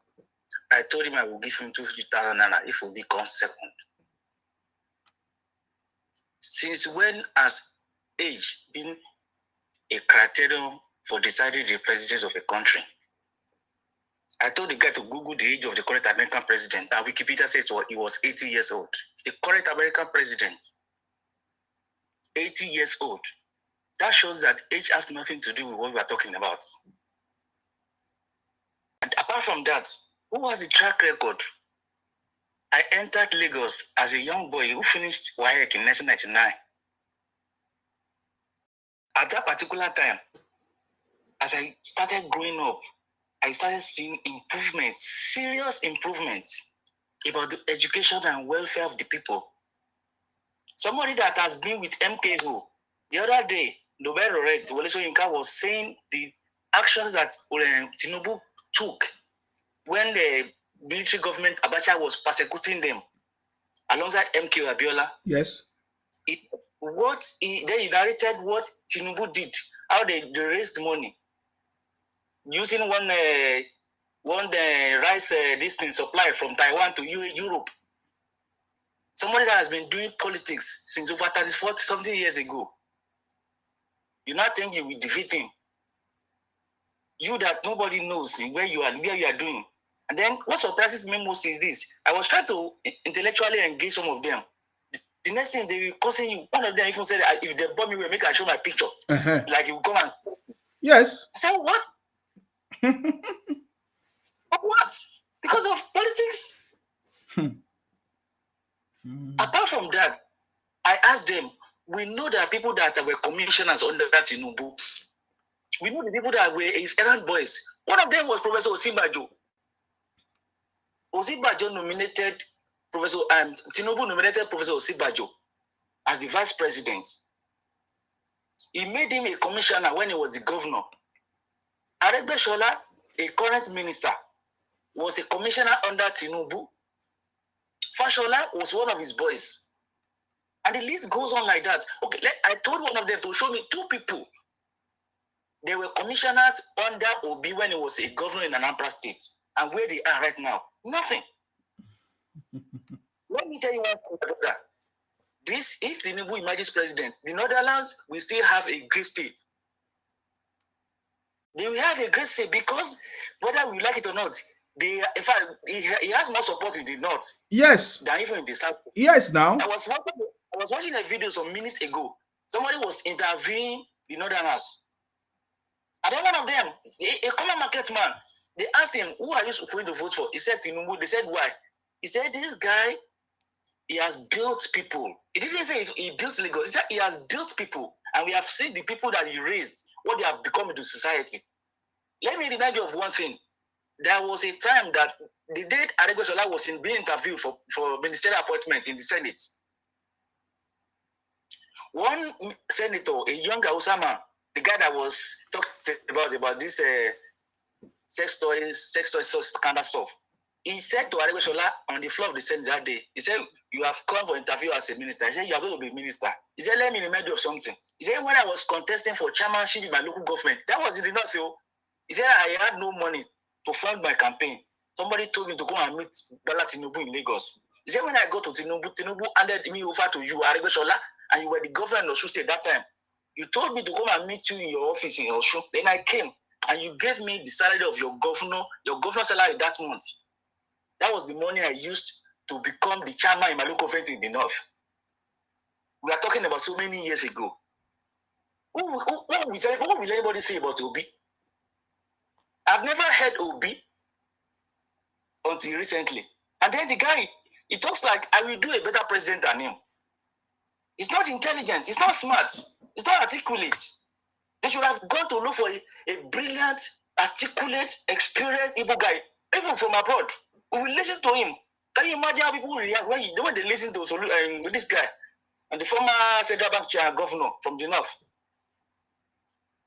The throne the emir of Kano. What's his name? Sanusi Lamdo Sanusi. When the guy talks, you see how people open their mouth in awe and appreciate him. When Obi talks, you just be doing, you see, I've said this many times before. They ask you, what will you do in the first 100 days in the office? Tinubu said that we hit the ground running. Wow. They said, they too, keep running. They tell me, assemble the team that will make Nigeria become better. That was what Tinubu said a few days ago. They asked Obi the same thing. It was just more money. Nothing sensible out of him. And yet, till today, they still believe they will win. I wonder where they will get the vote. How many people are Igbo? You cannot be playing the religion card. Just like one of the callers has said, Nigerian politics, you have to win in a lot of places. And it's not a day's job. It's not something you start in 1 hour, you think you will win. You cannot win. Even if you win, you will not succeed. So are you telling me that the grace of God will not make Obi to win? The grace of God. Yes. God is not stupid. God is not stupid. When I was in primary school, the first definition of crazy that I read, you know what they told me a crazy person is? They told me there's a difference between a madman and a crazy man. They said a man who is convinced to be what he is not is the crazy man. Like if I tell you I'm Jesus Christ now, then that is craziness. Mm-hmm. We are these people, they are crazy because they have nothing where they think they have everything. God doesn't support stupid things. Now, what I'm afraid of now is this. After Tinubu is declared winner, they will cause wahala. The like of what they did in NSAS time. In fact, they may even attempt to assassinate Tinubu. May God forbid that one. Assassinate Tinubu when he become the president? No. Hey, my brother. People are ready to kill us because of a comment on Facebook. I want to allow that to work. Thank you very much, brotherly. Don't worry. Don't worry. We don't talk about violence on social media, okay? Thank you very much. I could have given you a very simple conversation. I said that one is too small, okay? Those ones are too small. That one is too small. Oh, the number is open. You can call in and make your contribution.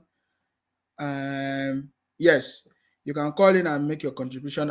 We have done almost 3 hours. There are a lot of things to talk about, guys. So that is why we will continue this series. We'll continue to talk about the things that the media don't want you to know about Baba Tinubu. Are you getting me now? So we will keep talking about it, but it's kind of let's just pick up calls. Hello, your name and where are you calling from, please? Go ahead. My name is Bola. Are you Bola Ahmed Tinubu?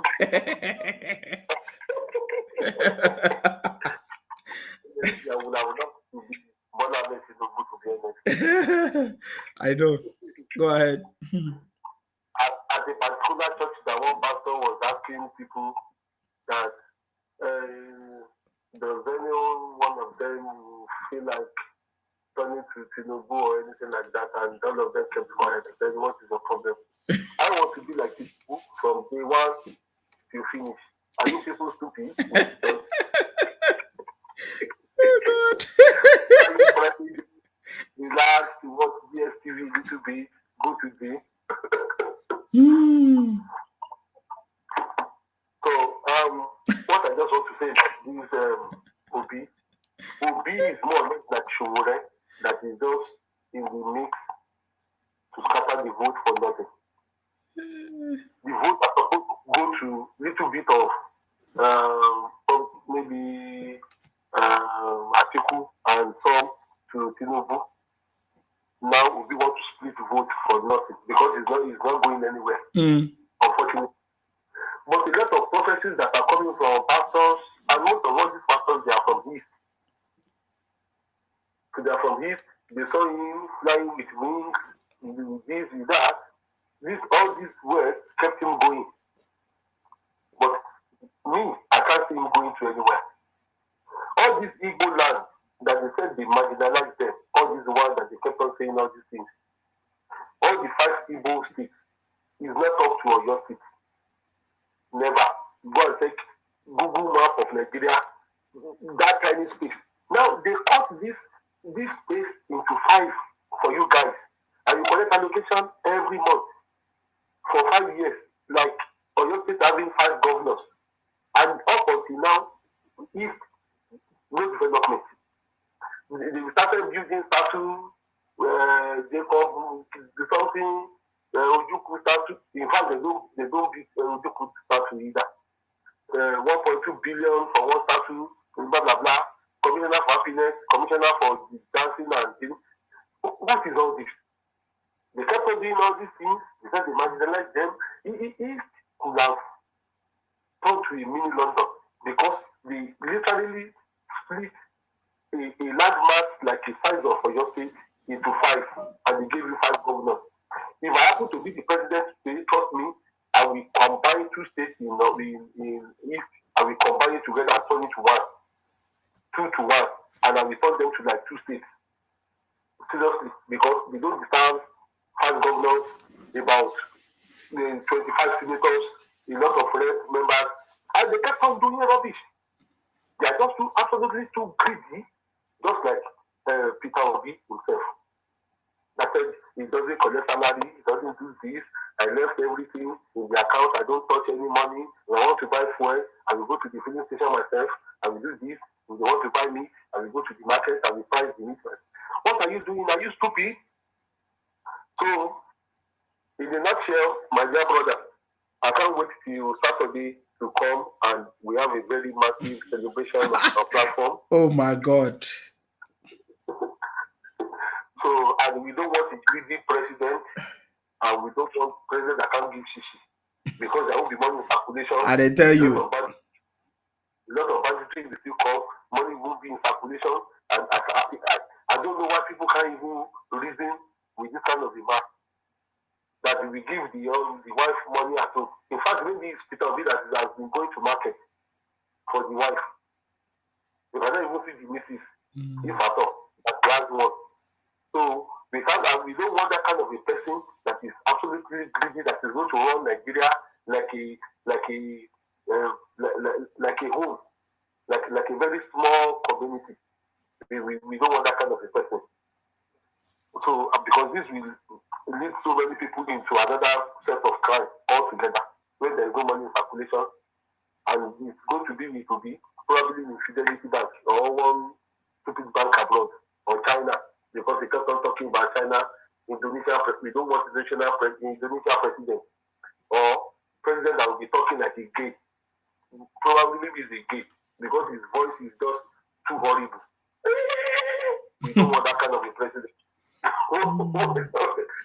So thank you, Mr. Isima. Thank you. You are doing a beautiful job and you are a beautiful man. Thank you very much. Thank you.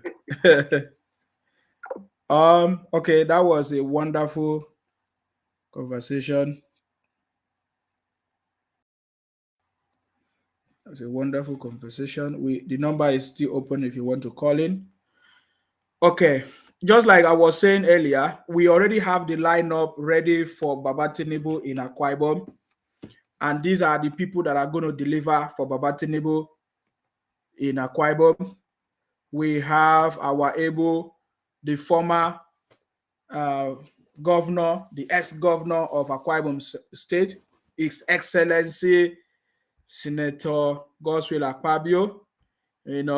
This is the team that is going to deliver for Baba Tinubu in Akwa Ibom. We are going to win in Akwa Ibom. Baba Tinubu is going to win in Akwa Ibom. Are you getting me? And then we also have our governorship candidate in Akwa Ibom, Ubong Akanimo Udofia for governor with his deputy, Victor Antai. These are the team that is going to deliver for Baba Tinubu. Are you getting me? We also have our brother here, Clement Jimbo, House of Representatives, Abak Etimekbo constituency, federal constituency in Akwa Ibom. We also have our own sister. There are so many people. I'm going to bring all the lineup in Akwa Ibom. these are people that are going to deliver. You know, as I'm showing you now, just take note of it. We don't take time. Obongo one, Honorable Gloria will say, I getting me now, JP. Okay, for Ikotekpene, I salute you. Please go ahead. Your name and where you're calling from. My name is Frank from Spain. Yeah, go ahead, please. Very okay. Thank you for your work.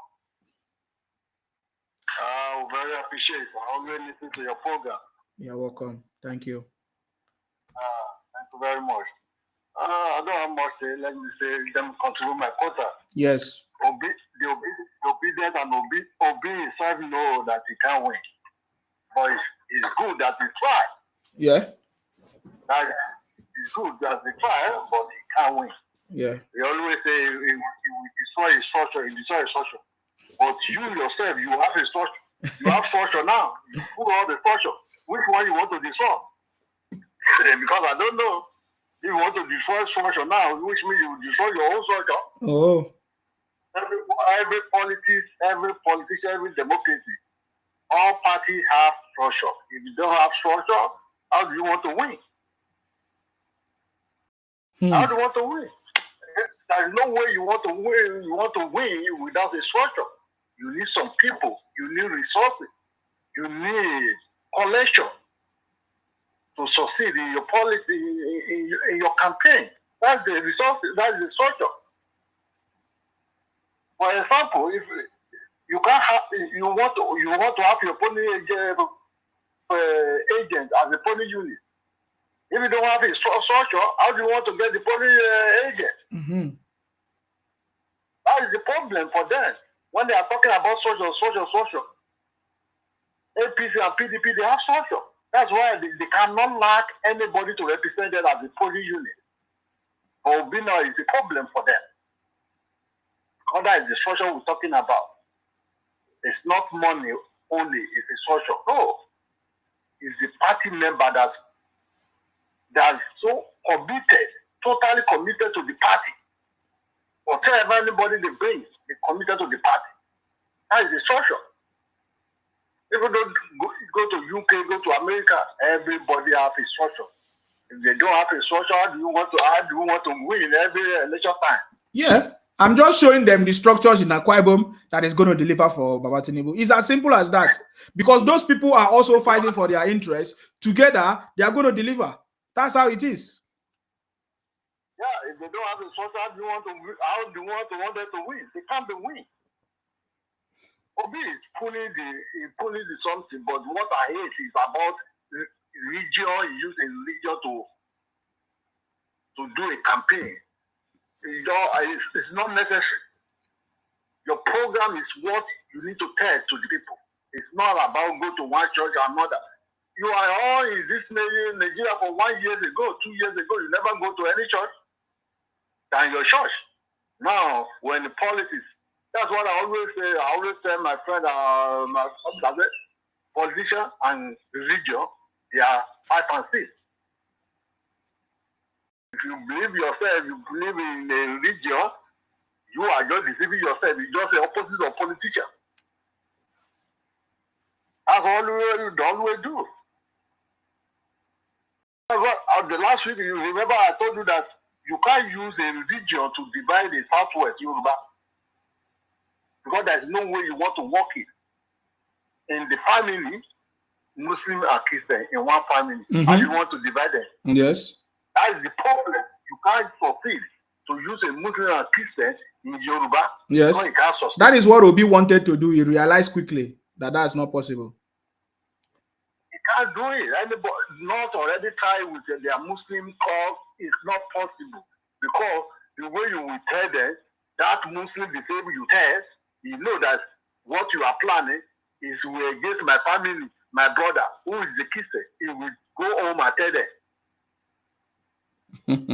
That's why it's difficult in Yoruba land to use a Christian. They can find within themselves Yoruba to Yoruba, but use a Yoruba for outsider to counter them. That's difficult for anybody to do that. That's why it's difficult for anybody to do that. Last week I told you when They do the rally that mega rally will be. I said, Yoruba know what they are going. They know who people they want to vote for. Majority of Yoruba know, but you will not see them shouting, do everything because what they will do is inside them. Yoruba they always say they want over. The name you will call your children, it will be inside of you. That one quarter mass for money. You know, and you don't that name, what Yoruba will do, they always be inside of them. You can't know. They will tell you they are going to this place, they will go to this place. When it's time, 10 minutes, you will see that they will tell you no. We are going to with these people. That's what I said last week that the Baba of Simba, Ayobanjo, Baba Basojo, they don't have heavy weight in election in Yoruba. They are leader. We give them the respect of that. But when they are talking about the politics in Yoruba, we give it to Tinubu. There is no way. From 1999 to date, none of them beat him. He campaigned against them. Baba Adebanjo that say that they support to be. In 2003, when Obasanjo take all the AD party, all the governors, only Tinubu survived. But in 2007, when they contest again, Tinubu come back with the AC. Is the one who win the election, all the Yoruba back.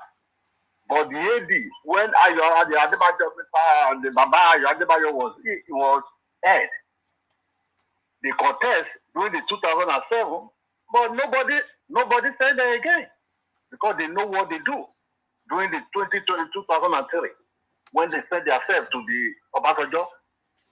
That's what killed the AD in Yoruba, and that's why the people support AC of Tinubu. As we prove, the guy survived, do everything, he win everything back today. Now he's become from opposition to the ruling party.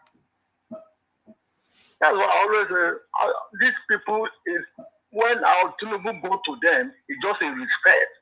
Because if you don't go to them, he leaves his elderly people in his side, and he not go there, maybe he's not kind of worthy.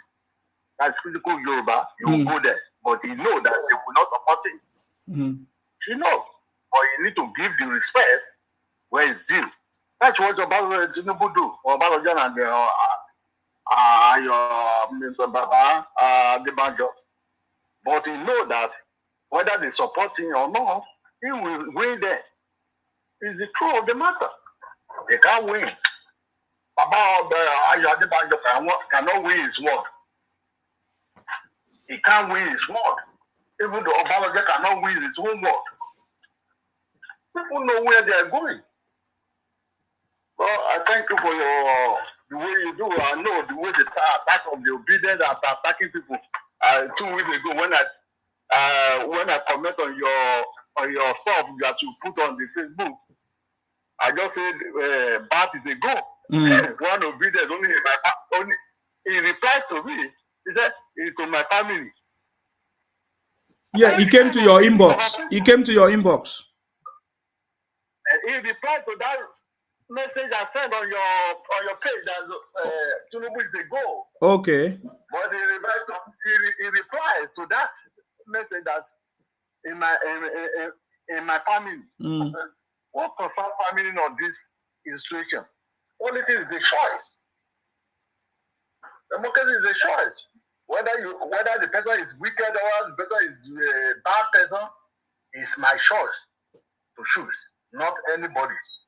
That's why it's good to all of it. They need to take it easy. They need to calm down. We are all Nigerians. Everybody has a choice. I can't fight you because you have your choice. Let me also have my own choice. You can't fight me because you can't put a threat to me or to my family because I choose. I'm not believing what you choose. Politics is not like that. Do and die. We need to choose what this person want to benefit or what record this person have That's the policy. That's what we call it democracy. Even though in family, you do something and some people will against it, some people will like it. Everywhere is a politics. Inside the church, the politics also.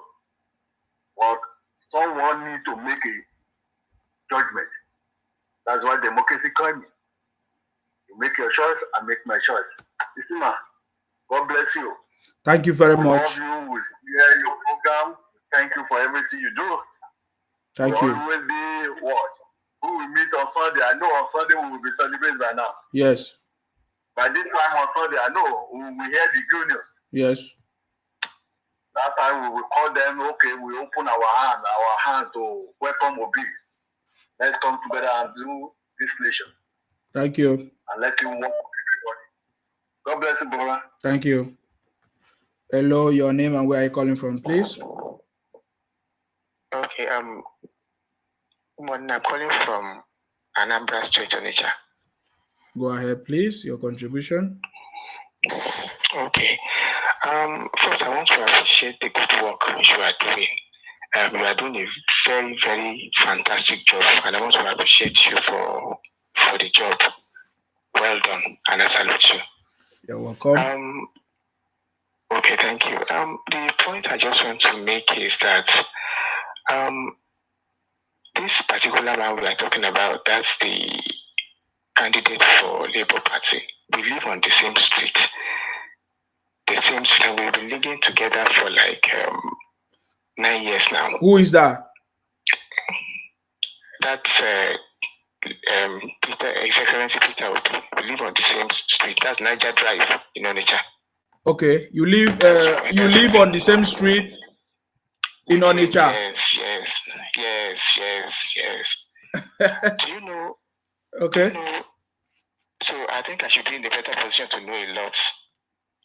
Do you know on that street, we've never had light for 4 hours in a day since for about 9 years now, and it is due to small fault in our transformer. Do you know this light has not been fixed even as I'm speaking to you, and he lives on that street? He just come, blows his generator fumes into our face, and he has not been able to fix it. Can this person fix power for Nigeria? About 3 houses away from his house, there's an ATM machine there. You cannot go there to withdraw money after 7 p.m. or 8 p.m. You'll be mugged. They'll collect money from you. Those bad boys in that axis.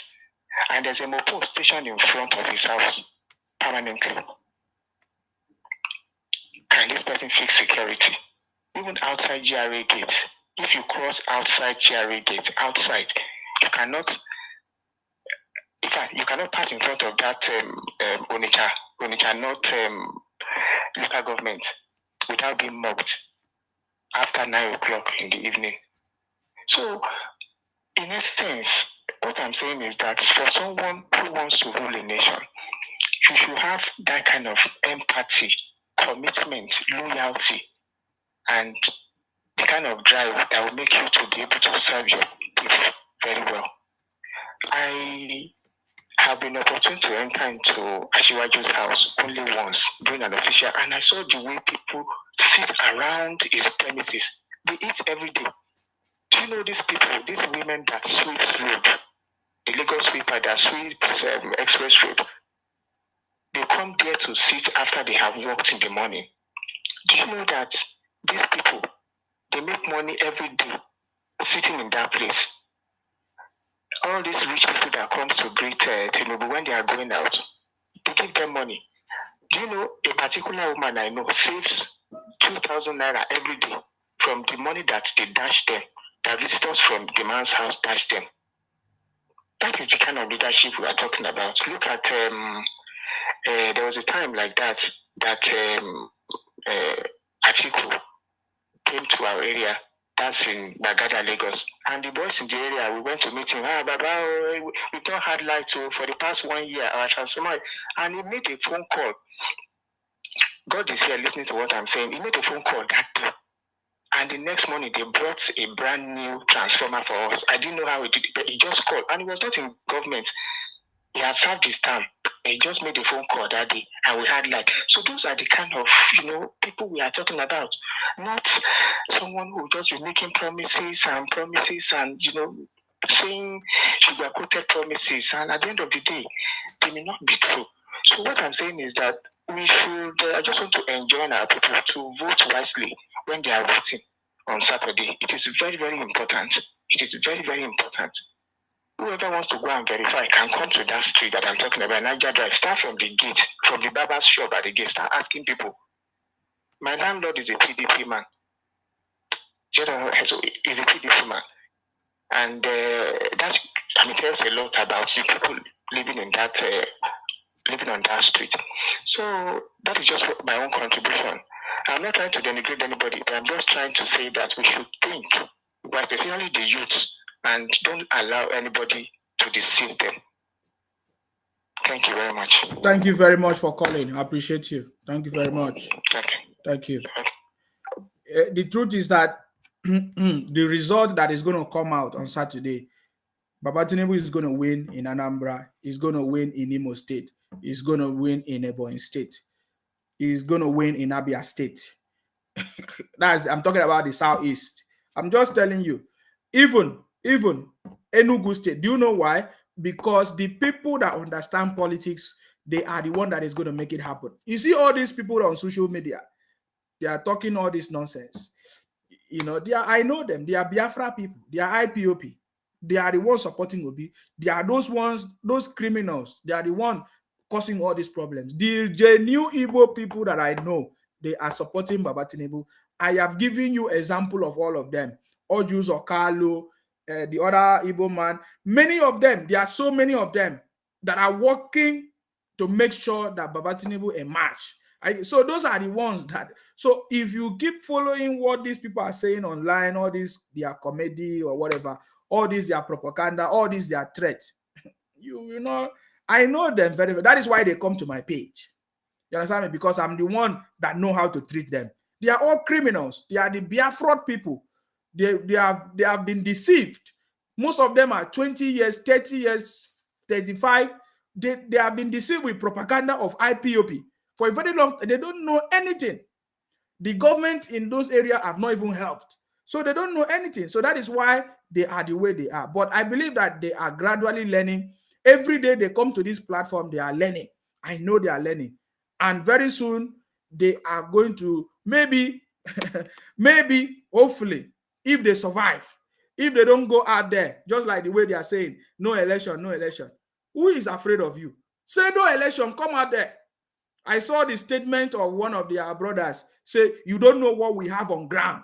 We are powerful. We are going to shock the world. The same way you people make noise about IPOB, about say IPOB is formidable. You keep making noise every year. If you will learn a lesson. If you want to go and stop election in the Southeast, go out, come out, let us know that you want to be the one to stop election in the Southeast. Simple and short. The government is ready. It is their job to make sure that there is free and fair election. It is the job of the government to make sure that election happen in Nigeria. So if you say you are powerful enough, you have boys, you stay anywhere abroad, and you have boys in Nigeria to go and stop election, go ahead and do it. Who is stopping you? You are so stupid to come and be making an announcement and say no election. I will talk to you people from tomorrow or next. Friday night, Friday morning, I will talk to you. If you are foolish, you think that I'm stupid like you? If I want to save my people, will I come to announce on social media? You are a goat. You put the life of people in danger and you are staying abroad talking nonsense. Look at you. It's because you have stupid people following you. Because if you don't have idiots following you, you won't do all those rubbish. I'm telling you. So don't worry, my brothers and sisters. The real Igbo people that know who Baba Tinubu is, that know what they want, they will come out and support Baba Tinubu. I'm telling you the truth. Nobody wants to be left out. No. See, the truth is that nobody wants to be left out. The reason why some of them might not even talk in the Southeast is because of all these their threats. Some people are afraid to come and speak because when you say something, you don't know who is a Biafra person or IPOP criminal. They will just come and knock you or destroy your properties. So that is why some of them, they cannot come out and open up openly. They cannot say it openly. Just like Soludo. Soludo knows what he's doing. Are you getting me now? And other people. So that is the truth. We know it. The criminals in Biafra, whatever, IPOP criminals, they are the ones supporting Obi. Understand? That is why Obi have not been able to condemn them. Are you getting me? So we know it. We understand what is going on. But even Obi do not have problem too. Obi do not have problem because Obi knows that he's not going to win election. He doesn't have problem. It is these Biafra criminals and IPOP criminals. They are the one abusing people and talking all kinds of things. And they do not represent the Igbo people. That is what I know. Because so many Igbo people have called into this program. You have heard them speak. Ijele is there. Blessom is there. They have never said Obi is the choice of the Igbos. I played Ojus Okalu, who is also a leader, not just a senior leader or elder in the Southeast. So I am telling you the truth. You have listened to some of their prominent elders again. What's his name? Atoize. He never said Obi is their choice. Obi never consulted anybody. So the Obi don't even have problem. Obi is playing his own job. Obi have a role in this election, and he's actually doing it, to make sure that we deliver victory for Baba Tinubu come 25th. It's how many days? 20 something. 2 days. 2 days, 3 days is already here. So there is no need to talk too much. We are waiting because it is already close to our celebration time. So I want to say thank you very much, guys. Let us leave it here. We will come back tomorrow. Anytime we are back. If you have not followed the page, follow the page, put the notification so that anytime we come live, you'll be able to get the notification and join us. So I want to say thank you very much. Let us get ready to celebrate Baba Tinubu. If you have not made your choice, go and get ready for Baba Tinubu. Support Baba Tinubu presidency. You will be happy that for the first time in history, you supported something that is going to be successful. I'm telling you, because after 8 years, you'll be telling yourself, telling yourself, why didn't I vote for Baba Tinubu if you make any mistake? I'm telling you, because Baba Tinubu administration is going to be the administration that we will always make reference to. I'm telling you, it's the administration that is going to bring prosperity. It's the administration that is going to bring victory, renewed hope, and everything is going to change. That is the truth. So go there and support Baba Tinubu. Go there and vote for Baba Tinubu. Are you getting me? Because he's the right man for the job. In Akwa Ibom, we are set. We are set to go in Akwa Ibom, and we are going to make sure we deliver Akwa Ibom for Baba Tinubu. Our own brother, the uncommon governor, Senator Godswill Akpabio, is there to deliver for Baba Tinubu. Our brothers here, Obong Akanimo Odofia for governorship in Akwa Ibom, Victor Antai. These are the lineup I'm giving you because it's already getting close. Our own brother here, Jimbo, for House of Federal Constituency, House of Representative. Our own sister, there are plenty. I'm going to get all the lineup for you. This is Gloria, in Ekotekpene constituency. All these people are the structures that is going to deliver for Baba Tinubu in Akwa Ibom. So I'm just telling you, anybody that is telling you stupid thing, somewhere telling you because Obi married from Akwa Ibom, so Akwa Ibom people should support Obi, is stupid. It's bunkum. Do you understand me? We are not supporting anybody that is a failure. We never know Obi at all. We never knew Obi married our daughter from Akwa Ibom. This is the first time we are even hearing about Obi. They are now telling us Obi married Akwa Ibom. This and that is your in-law. We don't support failures. We don't support people who are opportunists because they are looking for our vote and they are coming to us. That's nonsense. Are you getting me now? So we are going to deliver Akwa Ibom for Baba Tinubu. I'm so much happy that everything I say, I give you evidence. These are the people that is going to do it. You see, we don't believe in threatening people. We're going to burn this. We're going to do this.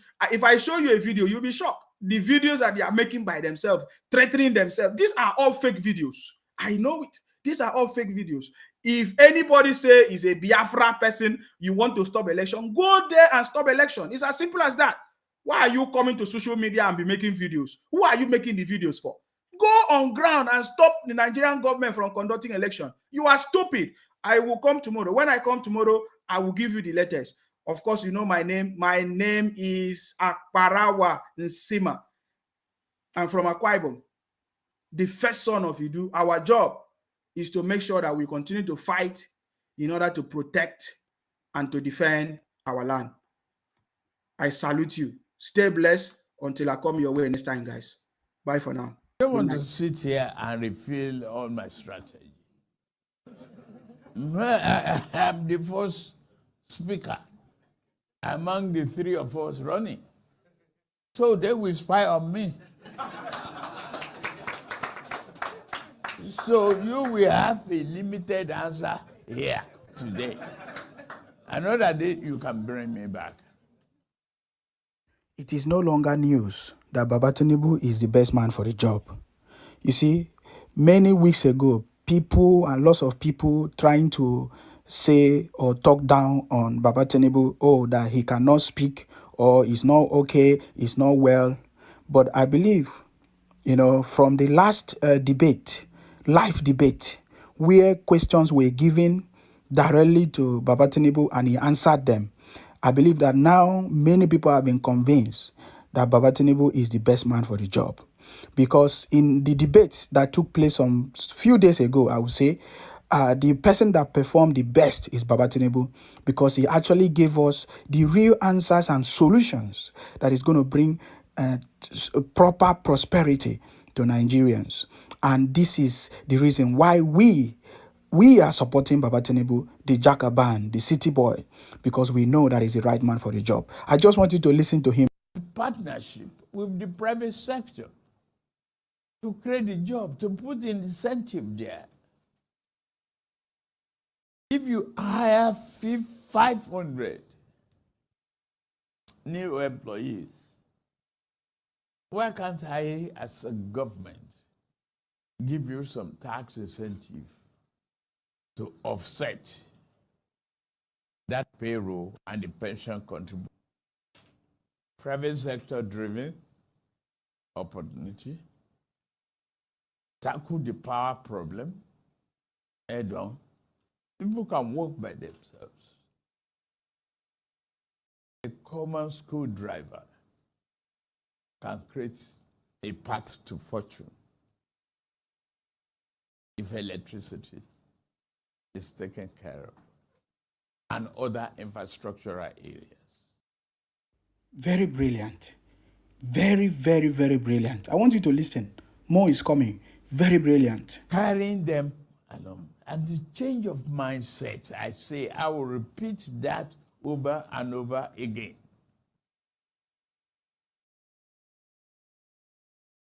Patriotic commitment, the conversion of negativity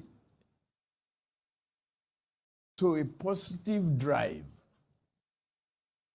So, as you have listened to Baba Tinubu now, even as Baba Tinubu said that he doesn't just want to give out all his ideas so that people will not steal from it, he still went further to say, that the only way out for us to bring Nigeria out of this situation is to bring everybody along. Because Baba Tinubu knows that over 70% population of Nigerians are youth, graduates that are very skillful. We have a lot of skills and they are engineers, scientists, and all of that. Baba Tinubu knows that the only way to bring prosperity to Nigeria is to make sure that the youth are given opportunity. This is one of the most, in fact, the major point that I've taken from Baba Tinubu's solution to the Nigeria unemployment issues in Nigeria. You see, he said, bring everybody along, give everybody opportunity. That is number one. That particular message, that particular strategy is in the interest of the youth. You can see that Baba Tinubu is compassionate and have the interest of the youth. He understands that the youth in Nigeria have not been given opportunities. You see, Baba Tinubu is encouraging every government, every leader to give opportunities to the youth so that they can use their skills, their intelligence, their knowledge, their education to bring prosperity to Nigeria. That is one of the things that I love Baba Tinubu for. The second one is the issue of electricity. Baba Tinubu said that with electricity, these issues can be solved because even a truck driver can be able to provide jobs. That is the most important point. And then if you dig deep, he talked about, incentive, government giving incentive to start up and to businesses to make sure that they offset their bills. This is what we need. And that is why people like us, we are supporting Baba Tinubu because we know he's the right man for the job. So I believe that all Nigerians can now see, that among all the candidates, that Baba Tinubu is the right man for the job. He has the capacity, is very, very competent. He has the track records and he has the team of people to be able to deliver prosperity to Nigeria.